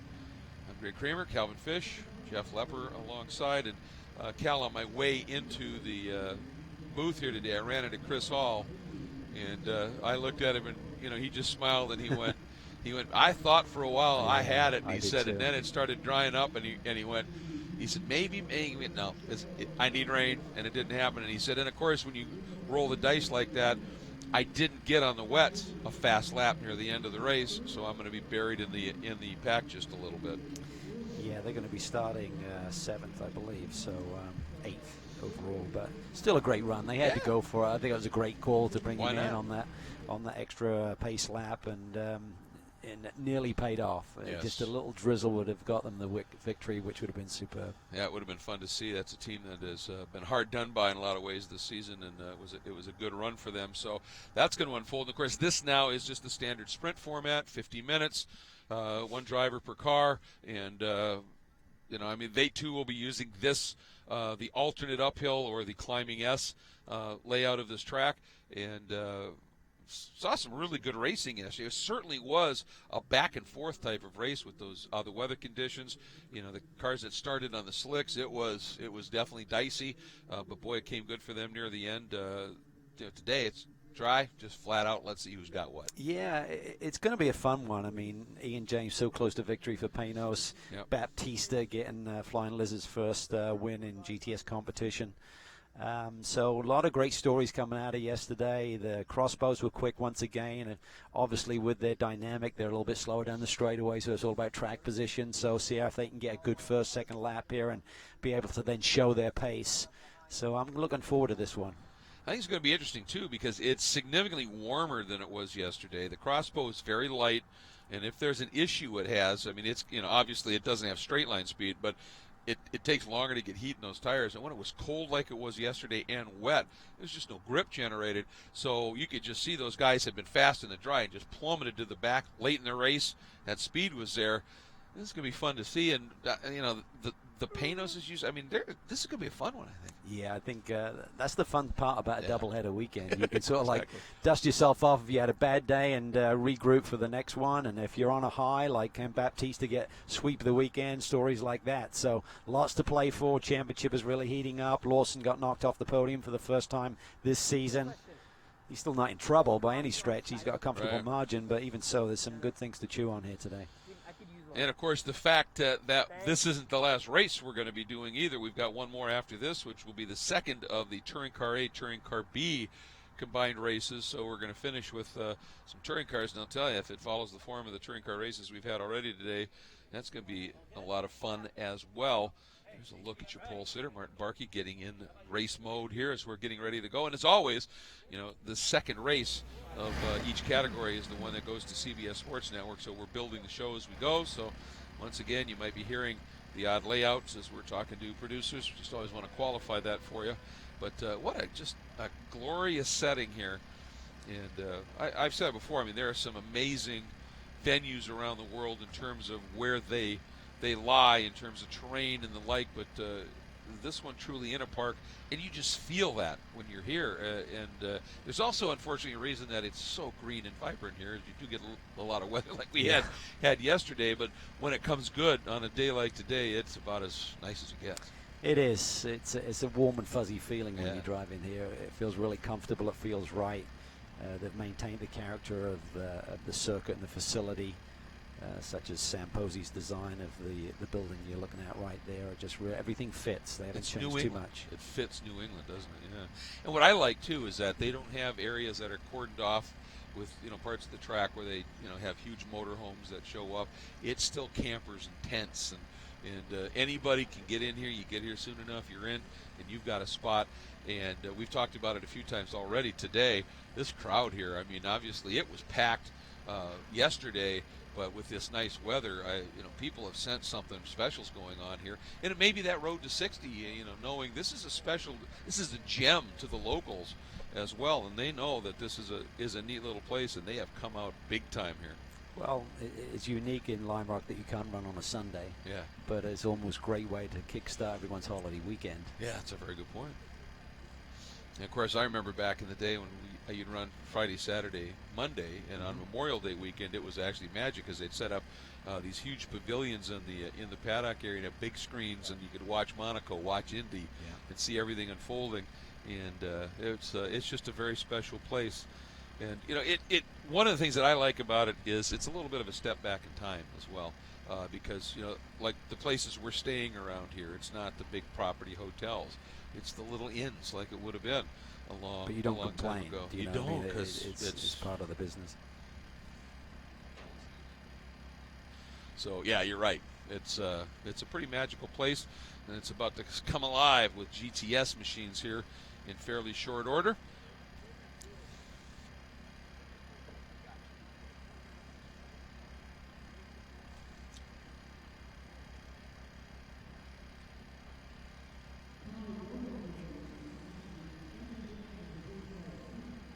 Going to have the cars firing up. Now, this being the second of the races also means for these guys in the GTS category that it will be a standing start, and that's going to be something to add into the mix here and who executes. So we're going to be ready to. Lawson's typically pretty tasty at those. Yes, so he is. Starting from the front, I mean, I'm sure he'd love to get to the point and then try and control the pace. Listen to that. The engines and the variety of them come to life here. The big V8 of the Camaro, the Turbo 4 of the Crossbow, and the rest of the field springing to life here as we are getting ready to go for round 8 of this GTS Championship. And the Cadillac ATSV safety car leads the field out of the pit lane and onto the track here. And tell you, this is a standing start, so that really leads off our Pirelli keys to the race. And we got a couple of good stories. The number 80, Martin Barkey, was nowhere in the wet yesterday in the race, but when it dried out, dry speed, obviously. And for Lawson, big story, not on the podium. Well, third pole in a row for Martin Barkey coming from Canada. He had a pole there and 2 in a row here at Archibald. First time off the podium yesterday, but he did lay down second fast race lap, so he's a start from the front talking to the team this morning. Big setup change on that Camaro as well. And which one gets the standing start best? That's going to be another key story here. So we're going to be enjoying that one. Now, here's the other story. Qualified 4th overall, best in his career, I believe, and winner of the Pro-Am race yesterday with a tremendous run. This car, the number 62 Tenderbelly McLaren in the hands of Mark Clennon, who is just having an absolutely fabulous season in terms of outright speed. But the other part of the equation, Cal, is you look at now on the grid, the top 4 in GTSA, 3 of them McLarens. Yeah, the McLaren's been really impressive this year and very strong here this weekend, Greg. And of course, after the first round of these doubleheader weekends, there's always interesting stories to unfold. Jeff, what have you heard since round 7 yesterday? Well, I got to watch out for Ian James in that Panos, Greg. They were quick in the drying conditions. Totally dry, nice weather here today. I think Ian James will be the guy to watch. But how about Flying Lizard getting that win there yesterday? The first win they've had in Pirelli World Challenge. The first win for the team since Darren Law, Tommy Baldwin, and Thomas Blam took over Flying Lizard from Seth Neiman back in 2014. And how about this for a stat from Flying Lizard? From 2004 to 2013, never finished off the podium here at Lime Rock Park. They like this place. They do. It's unique, so if you got a good setup, it can work on different types of cars. It's such a unique layout and the setup. You can put in some crossweighting in the car, just trying to get it to turn right. Yeah, one of the few road courses where you might run a little stagger. It's just, that's the nature of the beast here. We're going to step away. When we come back, we're going to be ready to go racing with a standing start in Pirelli World Challenge GTS.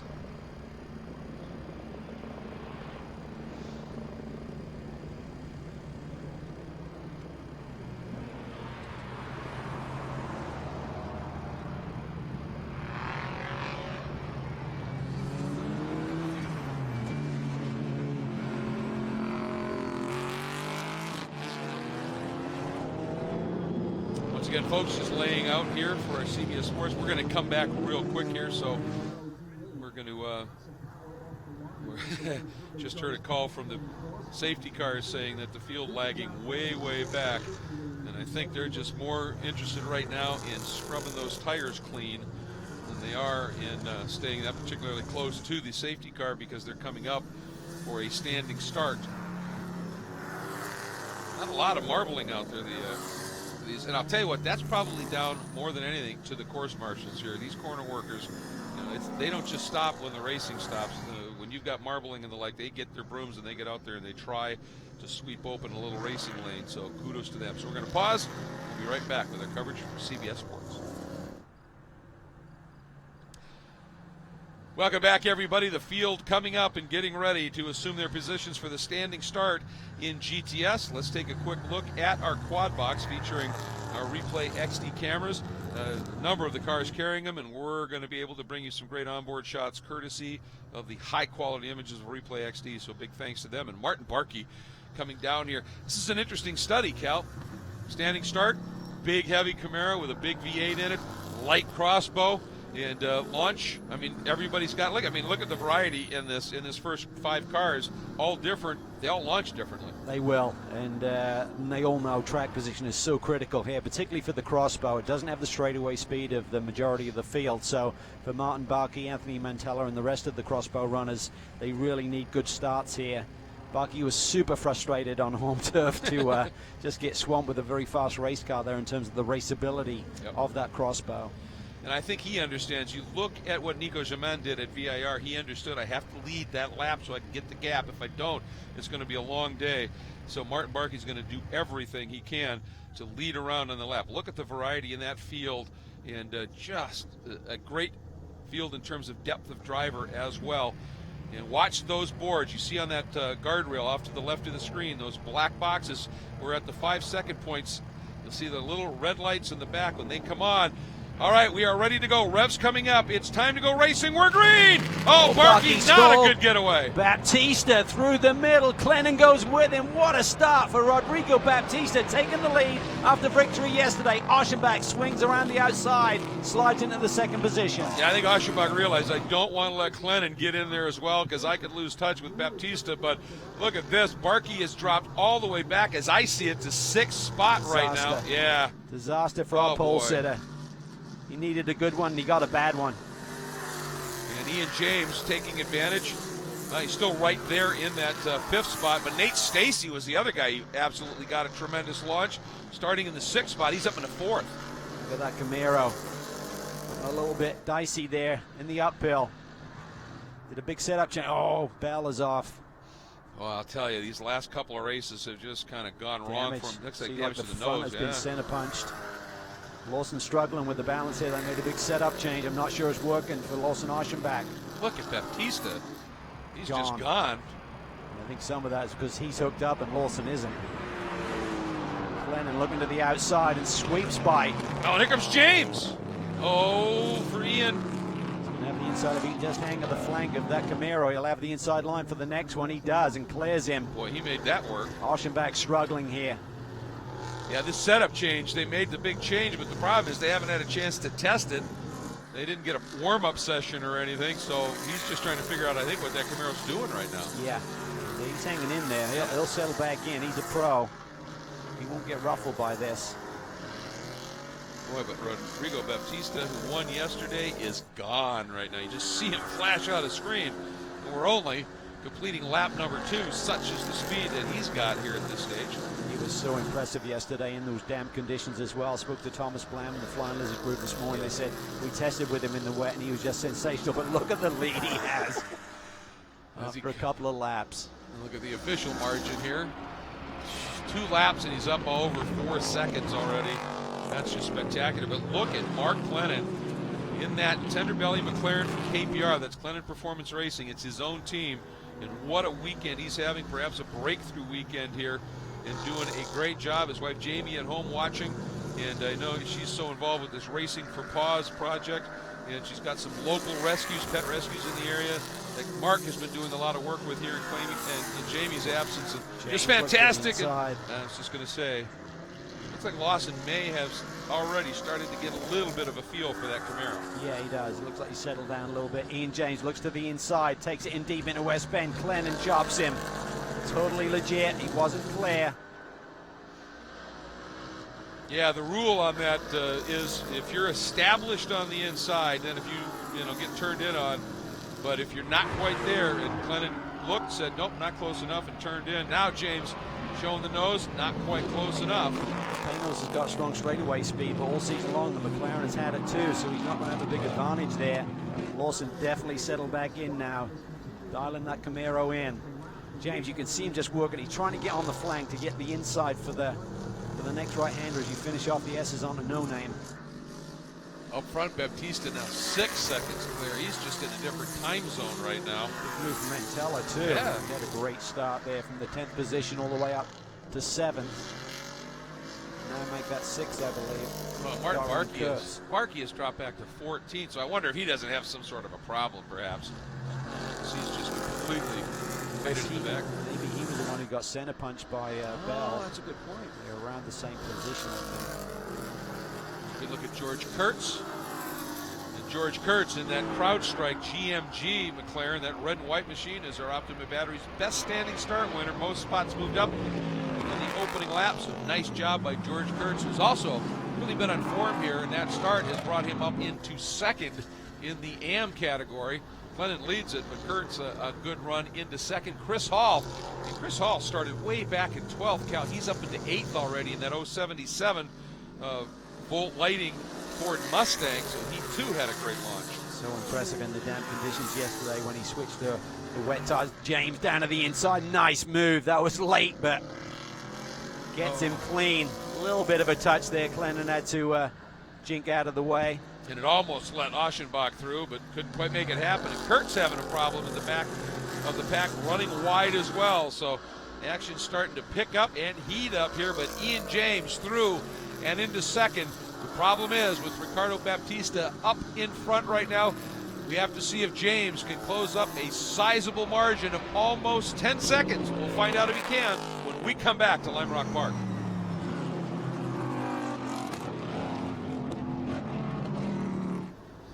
All right, fairly long layout here for our CBS Sports coverage show, so back with you here on the web here. Really, as I said, going to the break for the CBS Sports Network show, now we see what kind of pace James really has. And, you know, let's remember, Clennon on form to be sure, but is still an AM driver, and James is a top-level pro.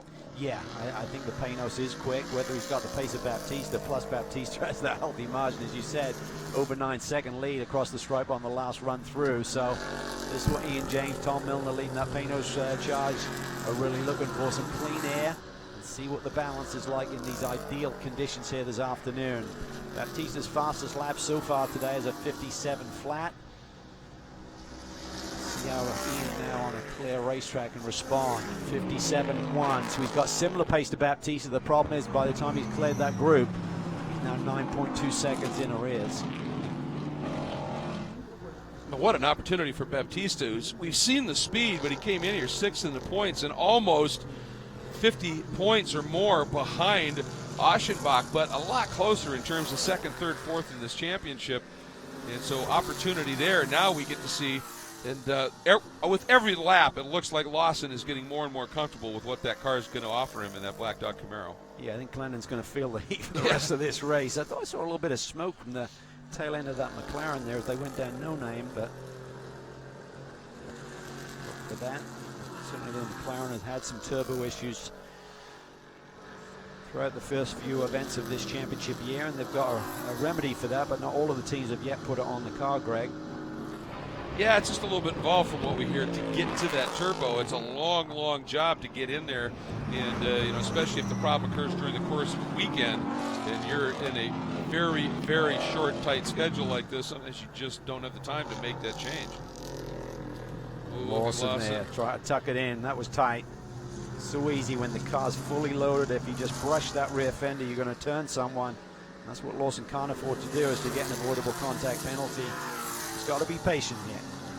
Boy, Mantella up into, as you said, that 5th spot in the pro category, 2nd in the, 6th overall here. But right behind him is the 077 Chris Hall, that black Mustang, and that is a car that has been submitted for GT4 homologation. It's not complete yet, so we can't technically call it a GT4 car, but it's the one that will certainly evolve into the GT4 platform. And they just decided, the team said, we ran the McLaren, we've had some issues with it. Ooh. And speaking of the McLaren, Brynjolfsson. That was Brynjolfsson, I think, running wide, the Icelandic driver, based out of Florida. Yeah. That is one of the big commitment corners in all of North America, that downhill. Get wide there. Lucky to get away with it. Absolutely. That team continues to evaluate which platform they want to work with moving forward. Great run there by Lawson Aschenbach, but with this winding no-name straightaway, tough to make it stick. Just couldn't get over it. Clennon did that to perfection. He just, put the car a little bit more in the middle of the track, and Lawson just couldn't do anything with it. Clennon did not move in any kind of reaction, so Lawson's attack begins. The problem for Lawson is Nate Stacey is starting to find pace too now. Yeah, he's starting to get more comfortable with that Cayman, but I tell you, someone who's getting comfortable is Ian James. Just laid down fastest lap of the race, 56.8. He's trimmed a good 2.5 off of Baptista's lead. Down 8.4, but it's still comfortable for Baptista, and I'm sure he's kind of in a mode where looking late. Jim Bell will be talking to Baptista, our leader, just saying, make sure you conserve the tires in case there's a restart or something. Don't use them up. We saw at the end of the race yesterday for the Flying Lizard team, Darren Law in that group. Again, having bought that team from Seth Nyman, this was the first win, and then to have both cars on the podium. There's a lot of emotion there, but these guys are top flight pros, and they're back on their game right now after, I'm sure, a fun evening. And getting this one going here. And well, I'll tell you, Clennon, obviously he's got this bunch behind him, so they're quicker maybe behind him, but it's their responsibility to find a way by him. Mark's doing a nice job. Doing a really nice job. When you got the pressure from a multi-Pirelli World Challenge champion right on your tail. speaking of on your tail, Mantella now looking into the mirrors, which are set rather low on that crossbow, and all he's seeing is Mustang grill from Hall. Look at Lawson now. Looked inside. Trying to hope. Oh, Clennon floated just a little wide. Boy, Lawson, that was beautiful. Yeah, he can tug that car. That car's starting to work well. So I'm not sure if it was just the fresh Pirelli P0s he was struggling with or the setup in the first couple of laps. But even so, now it's starting to look good. Key is going to be, does he have enough pace to go and run after Ian James, who's in the second spot right now? Yeah, it's a pretty big margin back at that point. So almost 10 seconds now from Ian James back to Lawson Aschenbach. We're going to pause. We'll be right back with our CBS Sports coverage. Lawson Aschenbach starting to feel more comfortable with that setup on that Black Dog Speed Shop Chevrolet Camaro. He has snuck around Mark Clennon and picked up third overall. The problem for him is you can barely see the red dot turning into Big Bend on the other end of that shot. That is Ian James down the road. Ian is setting some very good times and trimming into that big legion that Rodrigo Baptista has been able to build up. But look at the line. Lawson Aschenbach is running into turn one, up on the inside of that curb, letting that car flow around, just really having at it here. But Cal, let's go back quick and take a look at a couple of moments that have unfolded while we're in break. First of all, this start, I should say, and Baptista just nailed it. He did. Obviously, Martin Barkey, our pole sitter, had a very poor start, and then Lawson responds nicely around the outside, but he couldn't get the grip in the early laps with that Camaro, so he was taken advantage of. But Baptista has just been flying, but he's settled into a nice pace right now.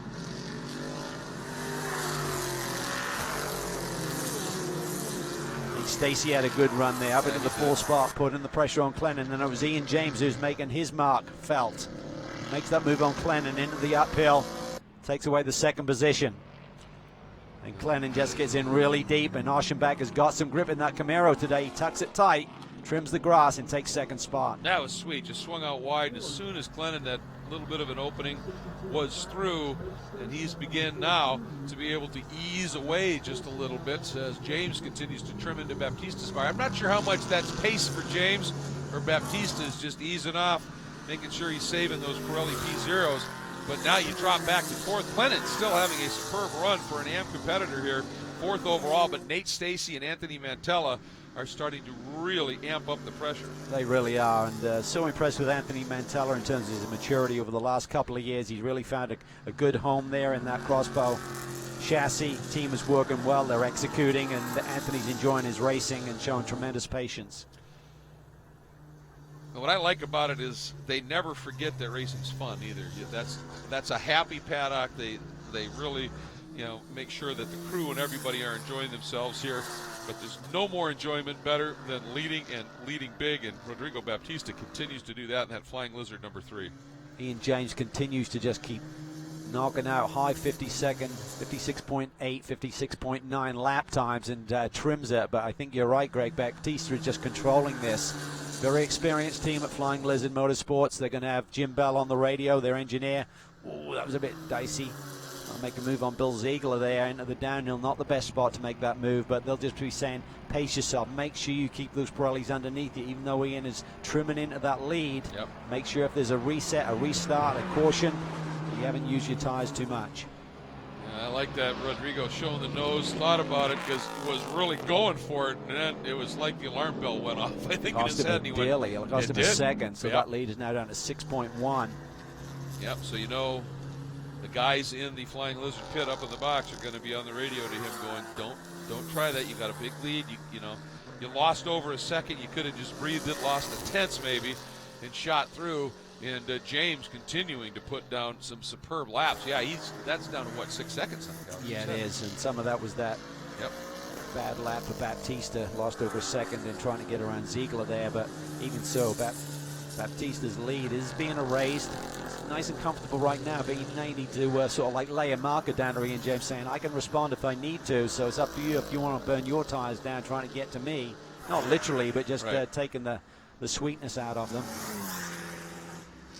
Ian a long ways back, but just trying to let Bill Ziegler know that, hey, I'm coming and I am in a battle here at the front.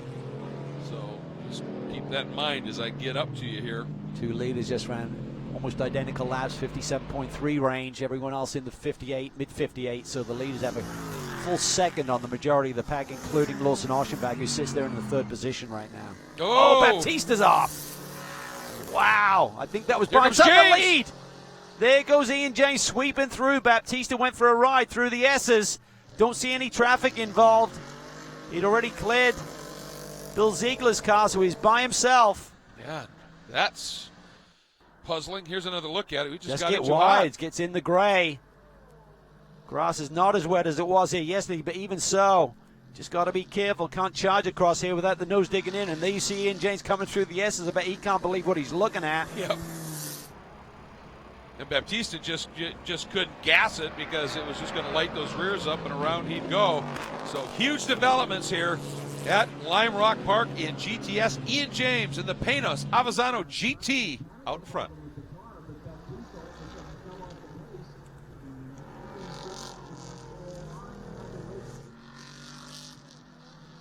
Puzzling. What may have happened there for Rodrigo?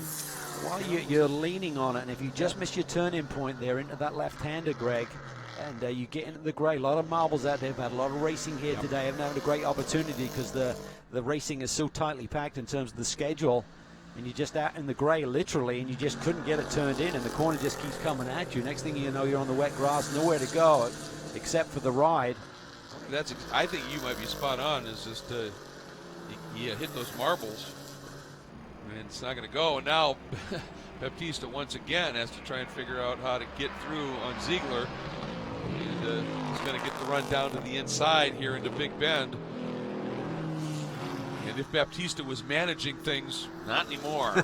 No, it's use him up if you need to go chase him back down again. So this could be a really fascinating battle. A lot of time left on the clock, 33 plus. I mean, Stacy dropped back 2-3 spots because now Clennon is in 4th. Mantella is hounding him. Anthony running wide. Had to park a little bit in Big Bend, and Anthony really had a run on him. That crossbow was really hooked up, as we've seen here in this sort of tight, twisty section. Not a good lap or two for the Flying Lizard boys. You had the lead lost, and Stacy losing positions well in their second entry.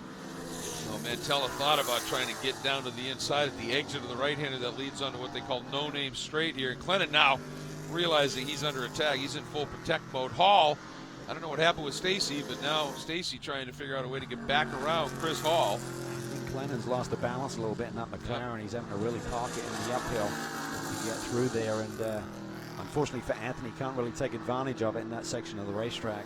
Remember, Clennon in that orange McLaren leading in the GTS AM category. That black 077 Mustang, a Hall, is second in that class. And then there's a bit of room back to the white and red CrowdStrike Global Motorsports McLaren in the hands of George Kurtz.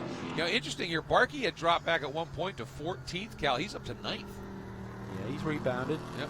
I wonder if he did go for a ride at some point. Yeah. I'm not sure. Oh, there was contact. But Mantella being patient, he got a little bit too close for comfort there. You're trying to just position yourself so you can just accelerate off the corner a little bit clean, a little bit smoother and earlier than the guy you're trying to pass, but a little bit too close, a little bit of argy-bargy there through the S's. Easy done. I'm sure he's frustrated because I think he knows if he can get around, that crossbow has just that free lap speed here, and those tires are warmed up. That car is right about now coming into its absolute best, I would think. And he just can't figure out a way to get, and he can't figure out a way to get by Clennon. And Clennon, I mean, is just covering beautifully. Not much covering he needs to do because that McLaren. Well, I tell you what, that crossbow is a lot more straightaway speed here today than we've seen this weekend. And now he looks to the outside. Nicely done. Oh, that was good racing. Oh. Well, I think Clennon took a little umbrage at thinking that Clennon maybe ran him off track a little bit. I mean, yeah. So, well, just peel some of the bodywork off the car. Well, we saw Anthony Mantella make an outside move in turn 3 at Canadian Tire Motorsports Park on Lawson Aschenbach, and I thought that was going to be one of the best moves of the year. If he could have pulled that one off, he nearly made it stick. As you said, Clennon just running him in the dirt there a little bit, and it may have just been Anthony missed his braking point, or he was just frustrated as he puts Chris Hall up on the curbs there in West Bend, and Nate Stacy now takes a run at him as well.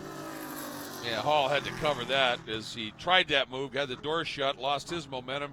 Now Stacy coming, Hall kind of eases over. I'll tell you, these guys that don't race this series very often, the way that Pirelli World Challenge has their blocking rule, and a lot of these guys are used to being allowed one move.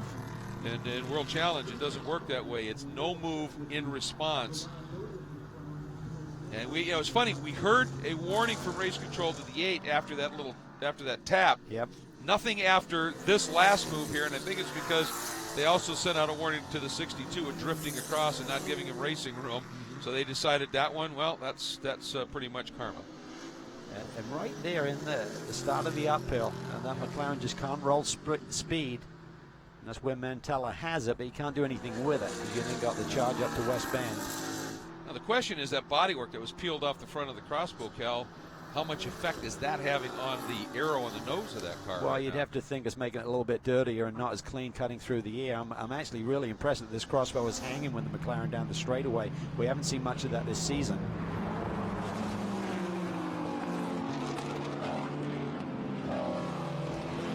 Again, Clennon trying to defend, and again running wide here and sending the 8 just a little bit. That time Mantella wasn't that close. We're going to pause, coming back with CBS Sports. Action intense here at Lime Rock Park in the Pirelli World Challenge GTS Championships, 8th round of the championship, and the number 8 of Anthony Mantella and the GTS AM driver, the 62 of Mark Clennon in that orange McLaren. The battling has been unbelievably fierce, and you can see Mantella missing some body work, but it all started with this little move here. Yeah, he tried to hang to the outside there, and then he gets in really deep. He's probably got a bit of dirt on his tires as well, to be honest with you. Yep. So a little bit of aggression, and maybe some of it can be put down to the dirt on the tires. And then this battle just continues, though. Chris Hall has tried to look for a way through here, but this is a fantastic battle. We're looking at for that 4th position on the road. Front 3 are James Baptista and Aschenbach, but this is a great battle for 4th. And I'm sure that a little bit of the angst maybe for Anthony Mantella is Clennon is a GTS A category car, and I'm sure Mantella's thinking, well, he's not even in my class, but Clennon, you're entitled to run overall here. And he is holding his position, boy. Really protects that inside line, but it really hurts him there getting through the uphill. Yep. And I think he knows if he doesn't, Clennon's going to be down and underneath. Chris Hall gets a brilliant run once again. Going to try the outside lane. A lot of experience behind the wheel of that Mustang with Chris Hall, the Englishman. And Stacy right there, and look who's coming up behind this group. Mark Barkey has run them down. Oh, Barkey dropping both lefts at the bottom of the diving turn. That tells you how hard he is pushing. And up front, Ian James in the lead, of course, but Baptista now has been able to take that margin down to just under 3 seconds. So that's not necessarily settled. Long gap back to Lawson Aschenbach in 3rd, who in turn has some 8 seconds in hand back to this battle for 4th overall. This is the fun one. Yeah, isn't it? This is the fun battle right now. And we saw a great battle at Canadian Tire Motorsports Park, one of the best for many laps between many of these cars we're looking at right now. Mantella was in the thick of it that day, and once again had a quiet day yesterday, but rebounded nicely today. Well, I'm sure it's just infuriating everybody behind Mark with the line he takes into the climbing S's, but it's totally legit. It's not a defensive move. He just is staying to the right. You have the right to pick your line. Just don't react to the guy making a move behind you. Yep. This is something we haven't seen. Just reiterating, that crossbow is hanging with the McLaren, because I was saying, why is he even bother blocking? Because crossbow's not going to go after you, but it doesn't seem to be the case today. Much more even on the trap speeds. And Martin Barkey was able to stay right with Nate Stacy on that run down the front straight as well. So this has become basically a 5-car battle for 4th. Look at this. Mantella looks to the inside.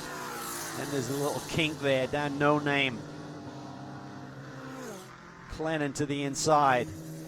Chris Hall just gets that torque, and the run off here. He's always really strong coming up through this section. In that black Mustang, number 077.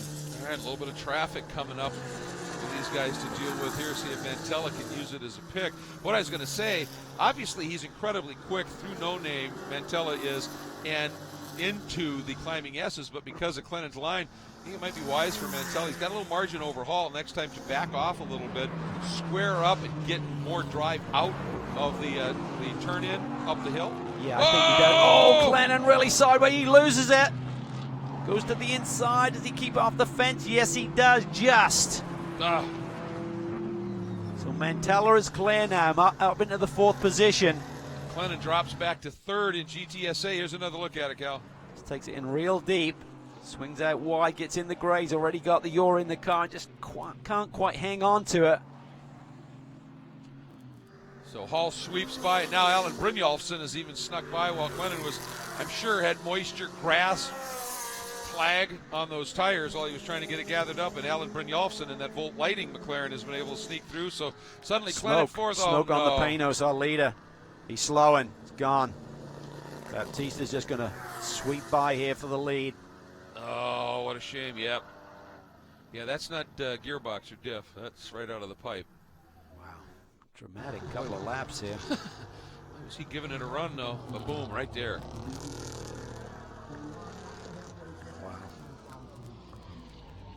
Okay, let's have a reset here. Yeah, completely. Baptista's going to be leading from Aschenbach. Mantella's going to be up in the 3rd spot. He was 5th just a lap ago. It's a big lead, and he's going to have, what, some 20 plus seconds at this stage.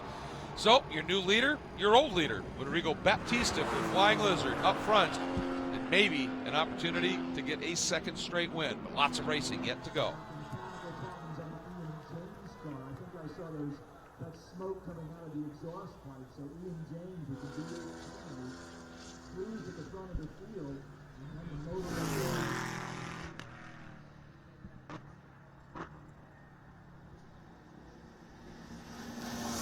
Back with you here on our web stream as Ian James brings the Panos in, and the crew going to take a look at it, but it's really pretty obvious.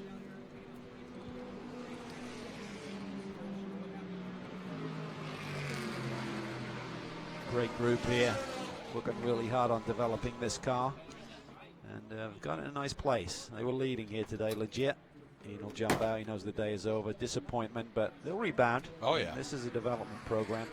Yeah, first year with this car, based on the Avezzano street car, and it really incorporates a lot of the street car components. And so, with the work going on in the field now for Baptista, who had a big lead before, not as big as he's got now, but a big lead.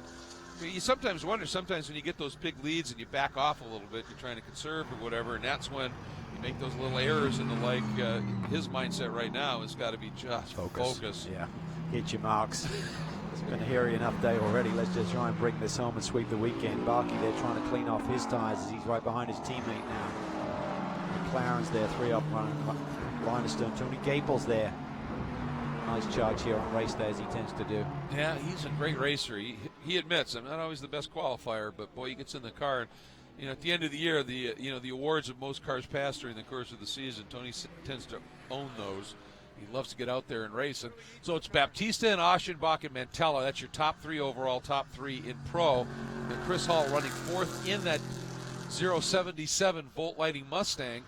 4th leading in the AM category. Stacy, 5th overall, 4th in pro. Barkey, 6th overall, 5th in pro. Then Kurtz and Brynjolfsson in the 2 McLarens. Then Glennon in another McLaren, and I'm sure just gutted at the stage, but he hung on to it for a long time up there, didn't he? He did, and looking at fast laps today, is still held by Ian James at 56.8. Baptista's on a 57.0 and Barkey at 57.3, and no one else in the 57 range. So those 3 guys in terms of lap times have been in a league of their own.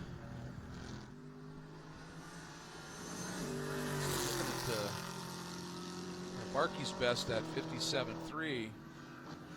Said so, having a pretty good one. I mean, he's just outside of that group, but boy, I'll tell you right now for Lawson Aschenbach, I think he's really kind of got the handle on this. And the other side of the coin here is after this race now, he's going to have the opportunity with this new setup that they've thrown at the car. Now he's got knowledge, they've got data, they can talk about it and refine it a little bit.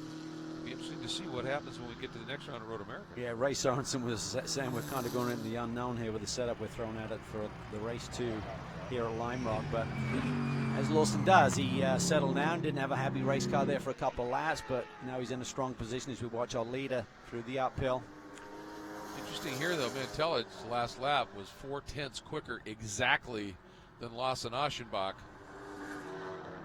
He's got a lot to make up yet, but he's closing it up a little bit. He has. I think he was being held up a little bit by Mark Clemens, so he stretched the gap to Chris Hall, who's putting the pressure on Montello there for that position. 3 seconds in front of Chris. Bautista doesn't have a lap in the books. We've seen this guy be able to do some stuff. I mean, in those damp conditions at Canadian Tire Motorsport Park, was flying as well. He just seems to be able to wheel it. Early in the season, the car, in terms of the BOP and the like, wasn't maybe quite there, and they were pushing and hounding and overdriving it a little bit. But now that they've got that dialed in a little bit, we're really seeing what Rodrigo Baptista is all about. Yes, and I think this car was really deemed as the benchmark for this category. So Porsche said, this is all we have, so we can't really tune it up anymore and make it quicker. So the series has gradually adjusted the rest of the mark to try and create more of an equal footing, and we're seeing that this weekend now. Cayman is legit and can win races, and Baptista looking for his second. And of course this one ended up getting gifted that big margin with some of the other developments, but look at that scrum that he's going to be running up on here in fairly short order. And this battle's getting interesting here. Markey has absolutely run down Nate Stacey, and this is for the 4th spot in the pro category, 5th overall. Had a nice run here yesterday, looked really solid. Oh, contact on that scrum. You said that the leader was going to be coming up. There's our leader trying to thread his way through this little scuffle. The 017 of Adam Merzon. Let's watch it here. That's the team car. Whoa. Oh boy. Nice little pitch. So your 2 team cars getting together there. That's never good in the case at racing entries. Dinner a little feisty tonight. I think you're absolutely.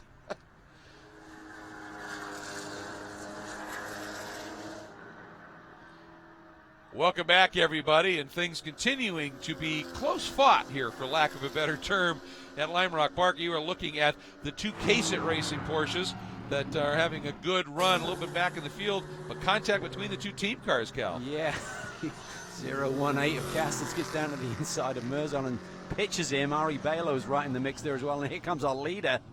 Here at Lime Rock Park. Scary moments as he's trying to put this race win together.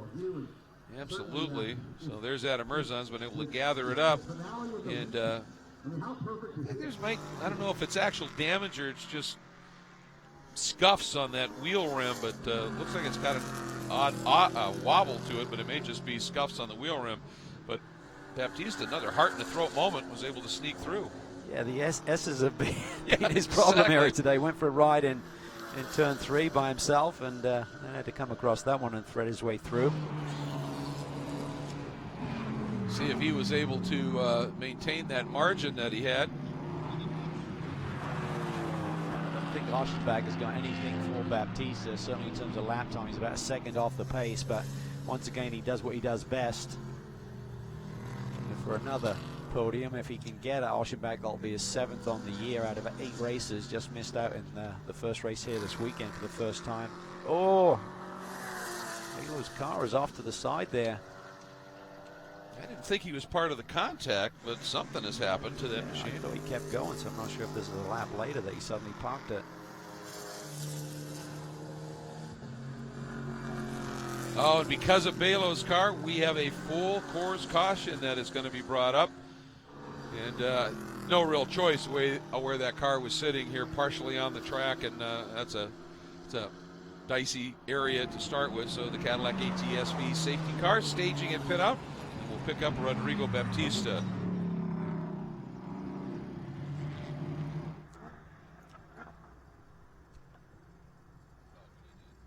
So the caution out, and the safety car has picked it up. Meanwhile, let's throw down to pit lane where Jeff Lepper standing by with a driver who looked like he had huge opportunity here, Jeff.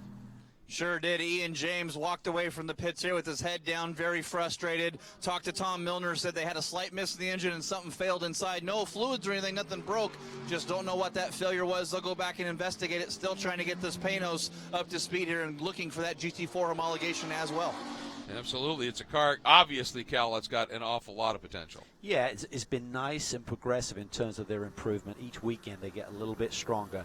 Struggled a little bit at Canadian Tire Motorsports Park. They just said the car does not develop enough downforce for the high-speed sweepers, particularly with the elevation change where you need the car hooked up. But really strong here this weekend. Had the lead, could have been their first victory. Came close to it yesterday. Yes, they did. He tried to make a move in the final corner around the outside of this guy, Baptista. But the number 3 car hung on for the win. So Baptista potentially that going for a win, but of course a huge margin evaporates here. This restart could be interesting, and we'll fill you in on that. But if you'd like to stay filled in on what's unfolding in the Pirelli World Challenge, you just do it on social media. Just start at the Pirelli World Challenge site, world-challenge.com, where also you can get great video content, including links for live webcasts of these races in the future. You can also go to Facebook, just search the Pirelli World Challenge Championship fan page, or on Twitter, look for the handle at WC Racing. And for all things racing, check out Motor Trend On Demand. We can also find archives of all the Pirelli World Challenge races if you happen to miss one. And you can start your free trial at motortrendondemand.com today.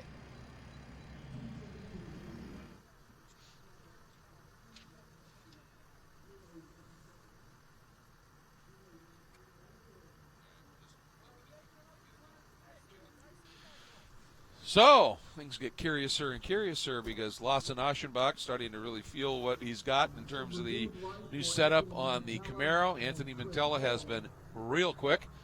Chris Hall, Nate Stacey, Barkey.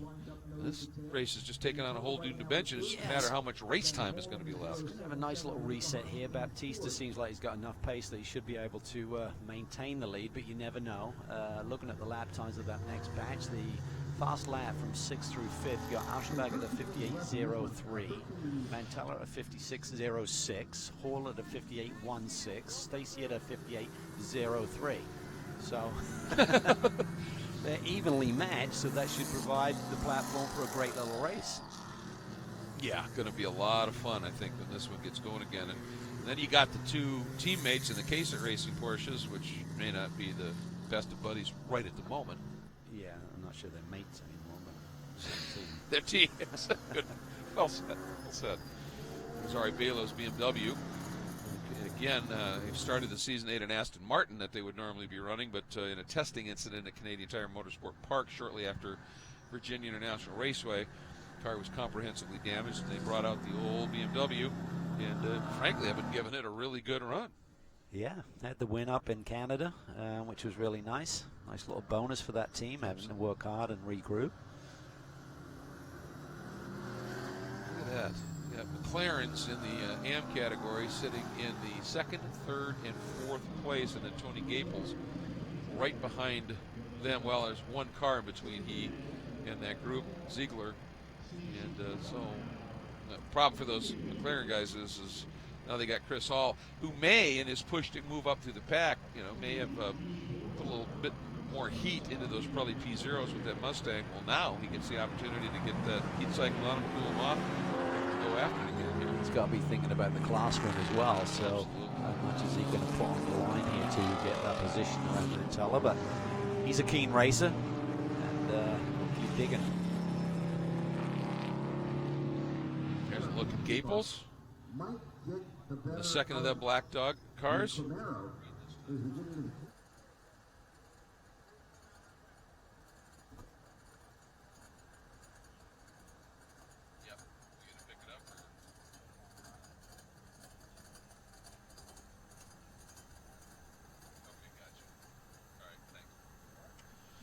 So, confirmation, green this time by. And Ari Balo, they got him off in a safe area now, and he's going to climb out, but lights are out on the Cadillac ATSV pace car. Yeah, I think he's up in the runoff area for West Bend. Everyone resetting. It's going to be a bit interesting. of traffic there in front of Lawson Aschenbach, Yeah. so he's got to deal with that. You can't pass until it goes green, so he needs Merzon and Castles just to hang with Baptista, because he can't pass them until the field gets the green. Teller needs to be thinking about that and get a good clean run here on the front straightaway. There goes Baptista, and those two Case It Porsches do go as well, so he didn't exactly get balked by those cars in front. Now Mantella, though, getting a run underneath as we go green. Great job by Lawson Oschenbach there. Didn't want to deal with that traffic or allow Mantella to get a run, so he hung way back. Now he's starting to do cleanup duty right there. Gets around Castles initially. Mantella now has to do the work.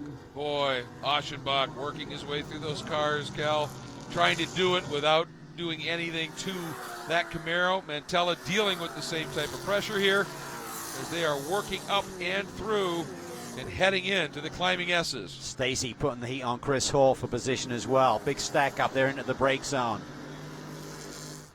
Meanwhile, up front, Baptista is taken off once again. 2 seconds clear after one lap of the restart. Boy, Lawson really would like to get around here the 017 of Adam Merzon as he comes down to the bottom of the hill here. Good news is that Mantella's struggling to get by the other car as well. Ooh, and Clennon Clennon. dropping those tires. Nice. Wow, yeah, big wiggle, but held on to it. So now, Oschenbach is through, but as they say, the damage might be done here with under 10 minutes to go. Baptista, as he came by this time, had over 3 seconds in hand, and we know that Porsche is quick.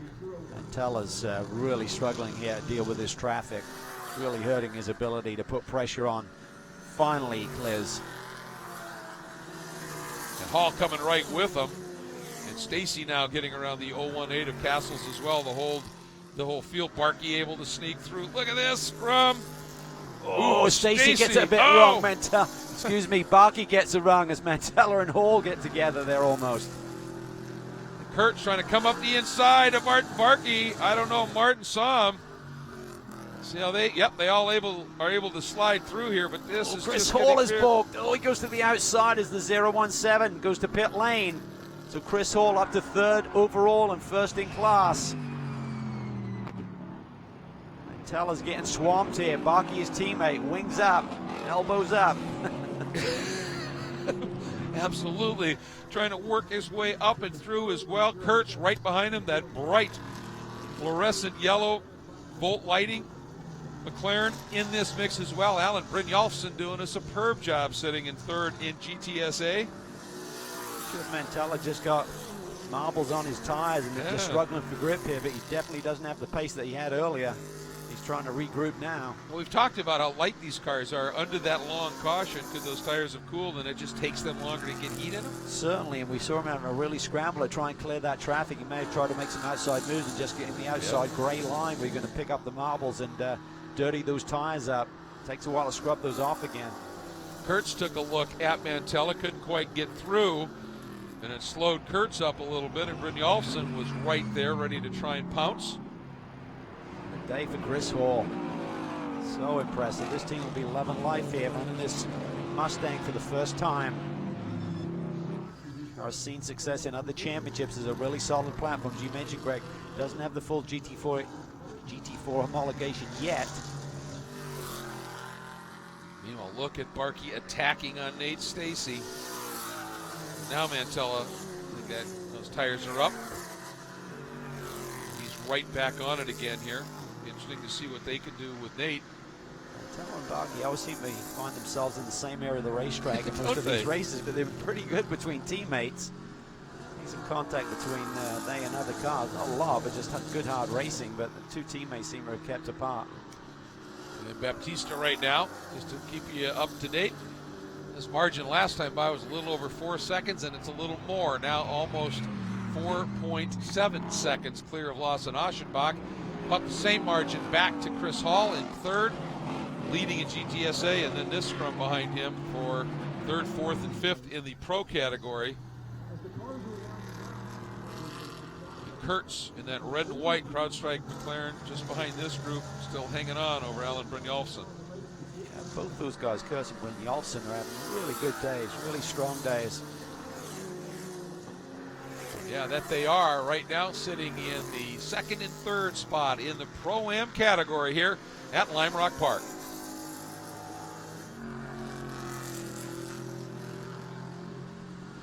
Nate Stacy continues to hang on to third in the pro class here, running fourth overall. There goes Chris Hall down the hill in the Volt Lighting, I'm so used to saying Volt Lighting McLaren, the Volt Lighting Mustang, doing a nice job leading in the AM category. And then Stacy under attack from the two Mantella Autosport Crossbows. Well, Barkey really deep there on the brakes. Swings it from the outside line to the inside, then up on the curb, doing everything he can, wringing the neck of that crossbow, and his teammate is hanging with him. A lot of pressure on Nate Stacey to try and hang on. Barkey, every time he looks in his mirrors, he sees Mantella swinging wide, trying to get any kind of a run that he possibly can. Beautiful rhythm section of this racetrack through the S's there. Just floater from one side to the other. You need good change of direction. You need good stability when you finally load the outside rear, both through the left and the right-hander. Ooh, and right behind them, that battle for second in the AM category. Fierce Kurtz under attack from Alan Brynjolfsson. Big day for Vault. Yeah, it is. Potential, if Brynjolfsson could get through, you could have both. Yeah, exactly. 1-2 in class. Here's that battle we're referring to, and Brynjolfsson turning in just a little bit earlier. Kurtz floating it out. And you can run different lines through Big Bend, although generally if you're under attack, you don't want to open up that entry too much, because somebody will Aschenbach you. Yeah. Well, Alan's done a nice job here, really driving the car hard, starting to feel comfortable, I feel. Yeah. Lives now in Florida, originally from Iceland. Takes in deep there. He's probably in the ABS then. Yeah. See the lockup with the ABS kicking in, but just in too deep. He's pushing hard. Reset, regroup. Need someone on your radio talking to you. You need a good crew chief. When I was doing a lot of snowmobile racing, we had a driver or a rider from Iceland named Lexi Karras, and we called him the Icelandic Assassin. And I told Brynjolfsson, I said, you know, you earn it. You might be the new Icelandic Assassin. He started laughing and said, well, I'll do my best. Well, he's doing it today. Carve his way around Kurtz for second. Maybe we'll give it to him today, but Chris Hall, what a drive he's put in. Yeah. Stacey just a little wide there by Nate, but you have to float those cars for the speed, whereas the crossbow can just really carve and cut. That's amazing. He's come back alive. He really, it looked like he was off the pace there for a couple of laps. Yeah. And suddenly he's found form again. I wonder if you weren't right. I wonder if somehow he didn't get some pickup on his tires. Quite possible. So he's really having to work hard to get around Castles and Merzon, I think it was. 2.5 minutes coming up on to the end of this one. And right now, Kurtz has been able to stretch that margin a little bit over Alan Brynjolfsson.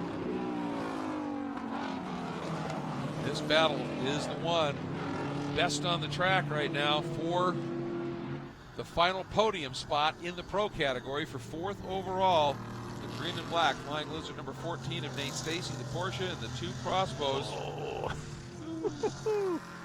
Brave move there. I was just thinking about whether with that front fender sort of flares up in the air, whether it really hurts the driver's visibility. Now, looking across to apex with those up in the air there, Greg. Yep. Affect his commitment, or maybe he just couldn't see Nate Stacey. Yeah, Chris Hall's not all that far back of Aschenbach here. It's only 2.7 seconds. So he's doing a nice job. Baptista's been able to stretch that margin to about 7.5 seconds now.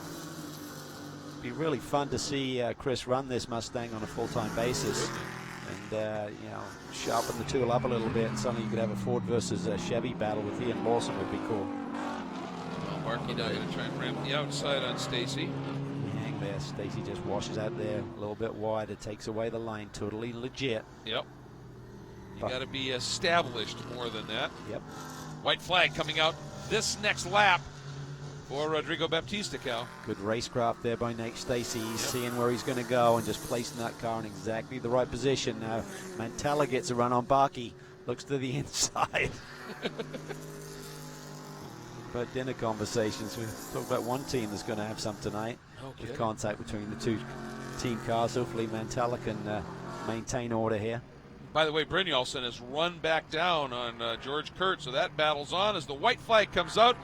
Rodrigo Baptista, the Flying Lizard Porsche Cayman Club Sport MR, on to the final lap. Here comes that group, and then here we go. Brynjolfsson really found some speed. Got a great run on the downhill. Yeah, if he can make this stick, it'll be a Vault 1-2.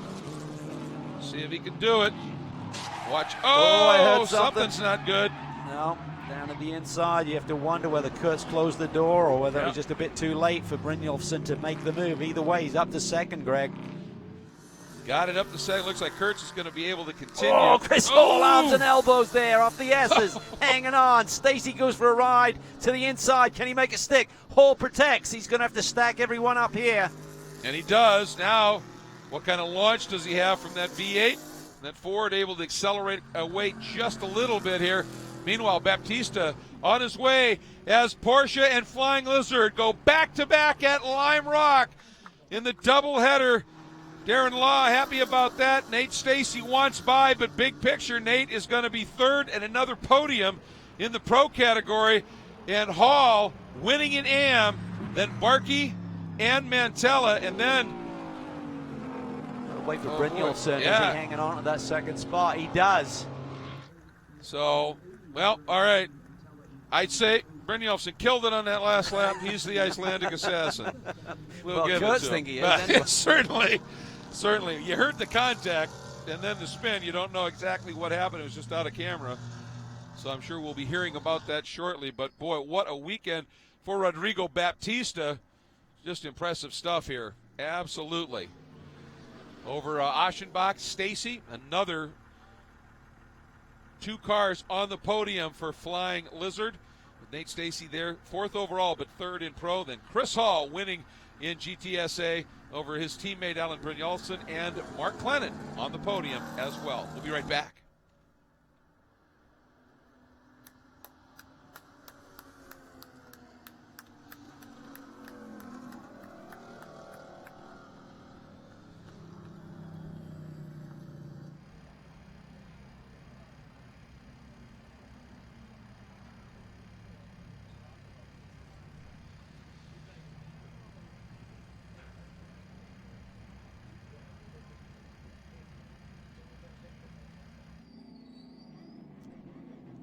Welcome back, everybody, into the pit lane and heading toward Jeff Lepper is the field here in this 8th round of the Pirelli World Challenge GTS Championship. And for the 2nd straight day, this young man, what a story he has become.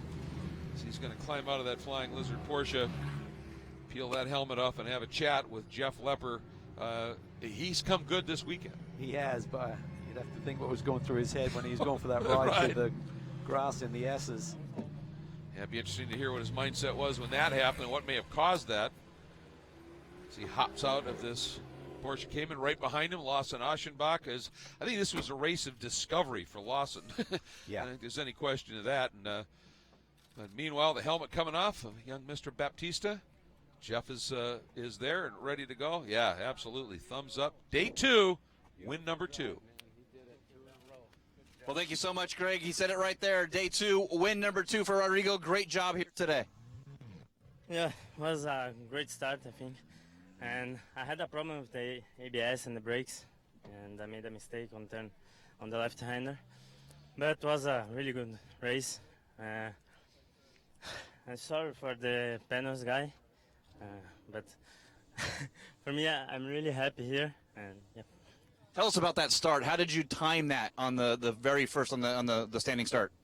No, the launch control of this car is really good, and I don't know what happened with the KTM. When I see the lights off, I go and the KTM was stopped, so I pass him.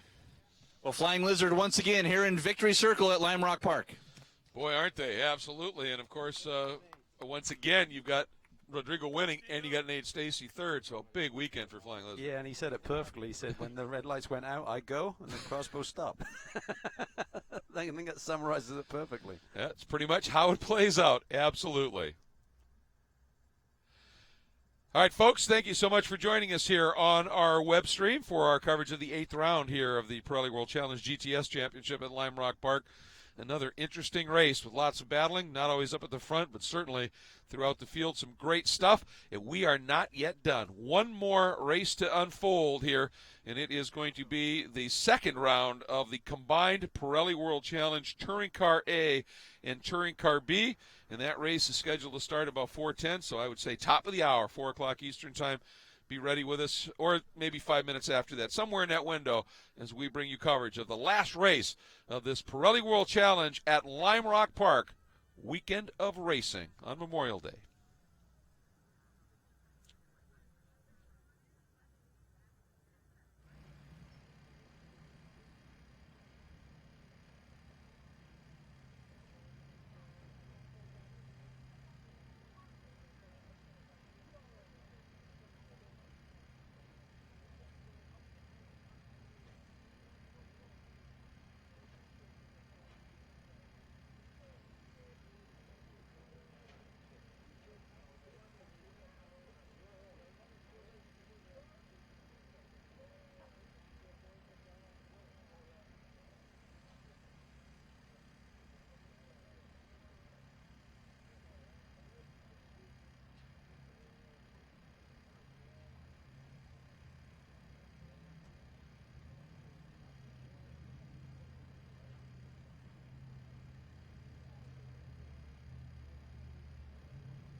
Well, welcome everybody here to Lime Rock Park. Jeff Lepper, Greg Creamer will be joining me here just a little bit.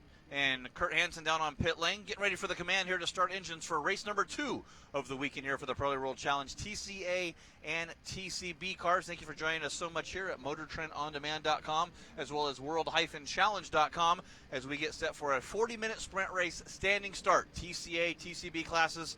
And looking down there on the grid for Kurt Hansen to give our command. Once again, Jim Jordan. It's pretty exciting to have our TC class manager here to give that command.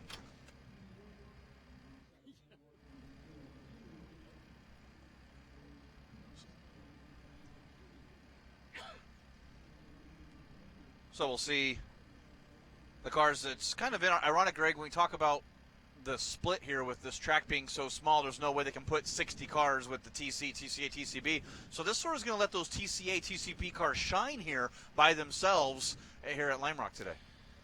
Absolutely. It's a fantastic opportunity, and one of the things that's really nice is to see one of these TCA cars, as we saw earlier today, have an opportunity to actually go for an overall win. That's incredibly motivating for these guys, I think, and gives them just a superb opportunity to really get a little bit of that extra exposure. Yeah, it's going to be hard for these teams to, if those that did have some damage or did have some problems, to try to get that car fixed here. The first group out this morning, last group out today. A lot of racing for everybody that's watching live online here. And to see these teams really is who's the testament when you have these short turnarounds and what they have to get done to get these cars ready so we can get underway here for 40 minutes of TCA, TCB action. Put on a pretty good show a little bit earlier in the day too here, so I'm excited about this one. Great way to finish the weekend here. An opportunity to see these cars really put on a great show, and they've done it previously.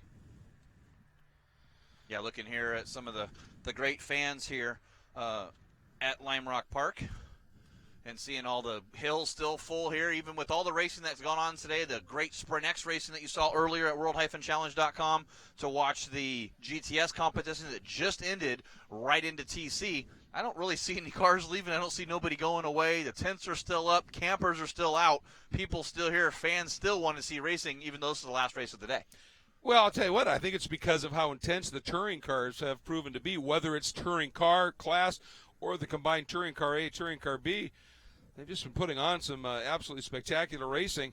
And once again, at the front of the field, you know, that race this morning setting the field for this afternoon. And SAC Racing, those Mazdas, those global MX-5 Cup cars, just kind of owning this place right now in terms of outright pace. It is. Alevon Goulart, starting from pole today, was trying to get the perfect sweep here this weekend, but you saw live at World-Challenge.com and MotorTrendOnDemand.com a little bit earlier, had that incident in the Lotus Exige from Krug Speed. Not able to do that. He'll want to win TCA here to try to make at least 3 for 4, win 75% of the races he enters here today. Not too bad of a stat at your home racetrack. But then you go back to third, Tom O'Gorman in that front-wheel drive Honda Civic Si. We saw the damage that he got from a little side-by-side, just a racing incident with Eric Powell a little bit earlier, and broke the valve stem off that front tire. Got a chance to talk to Andy Hollis a little bit earlier, and they said, you know, we got the valve stem back from Pirelli. They said they usually put the smaller valve stems on.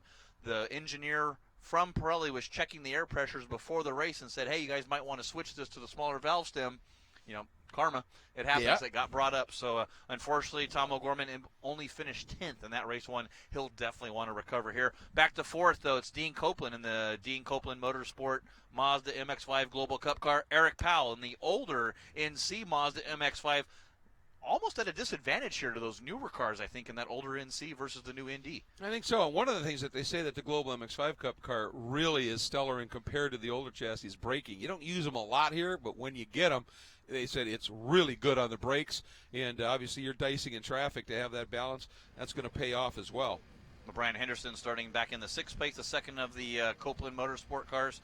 And then you got Paul Whiting in that number 51 Honda Civic Si front-wheel drive. Just about ready to give the command here to start engines. Exciting stuff here as we get ready for TCA and TCB. All right, I think Kurt Hansen is ready with our special guest once again. Kurt, let's get this one going. Jordan. It's all you, brother. Seriously? Pirelli World Challenge Touring Car.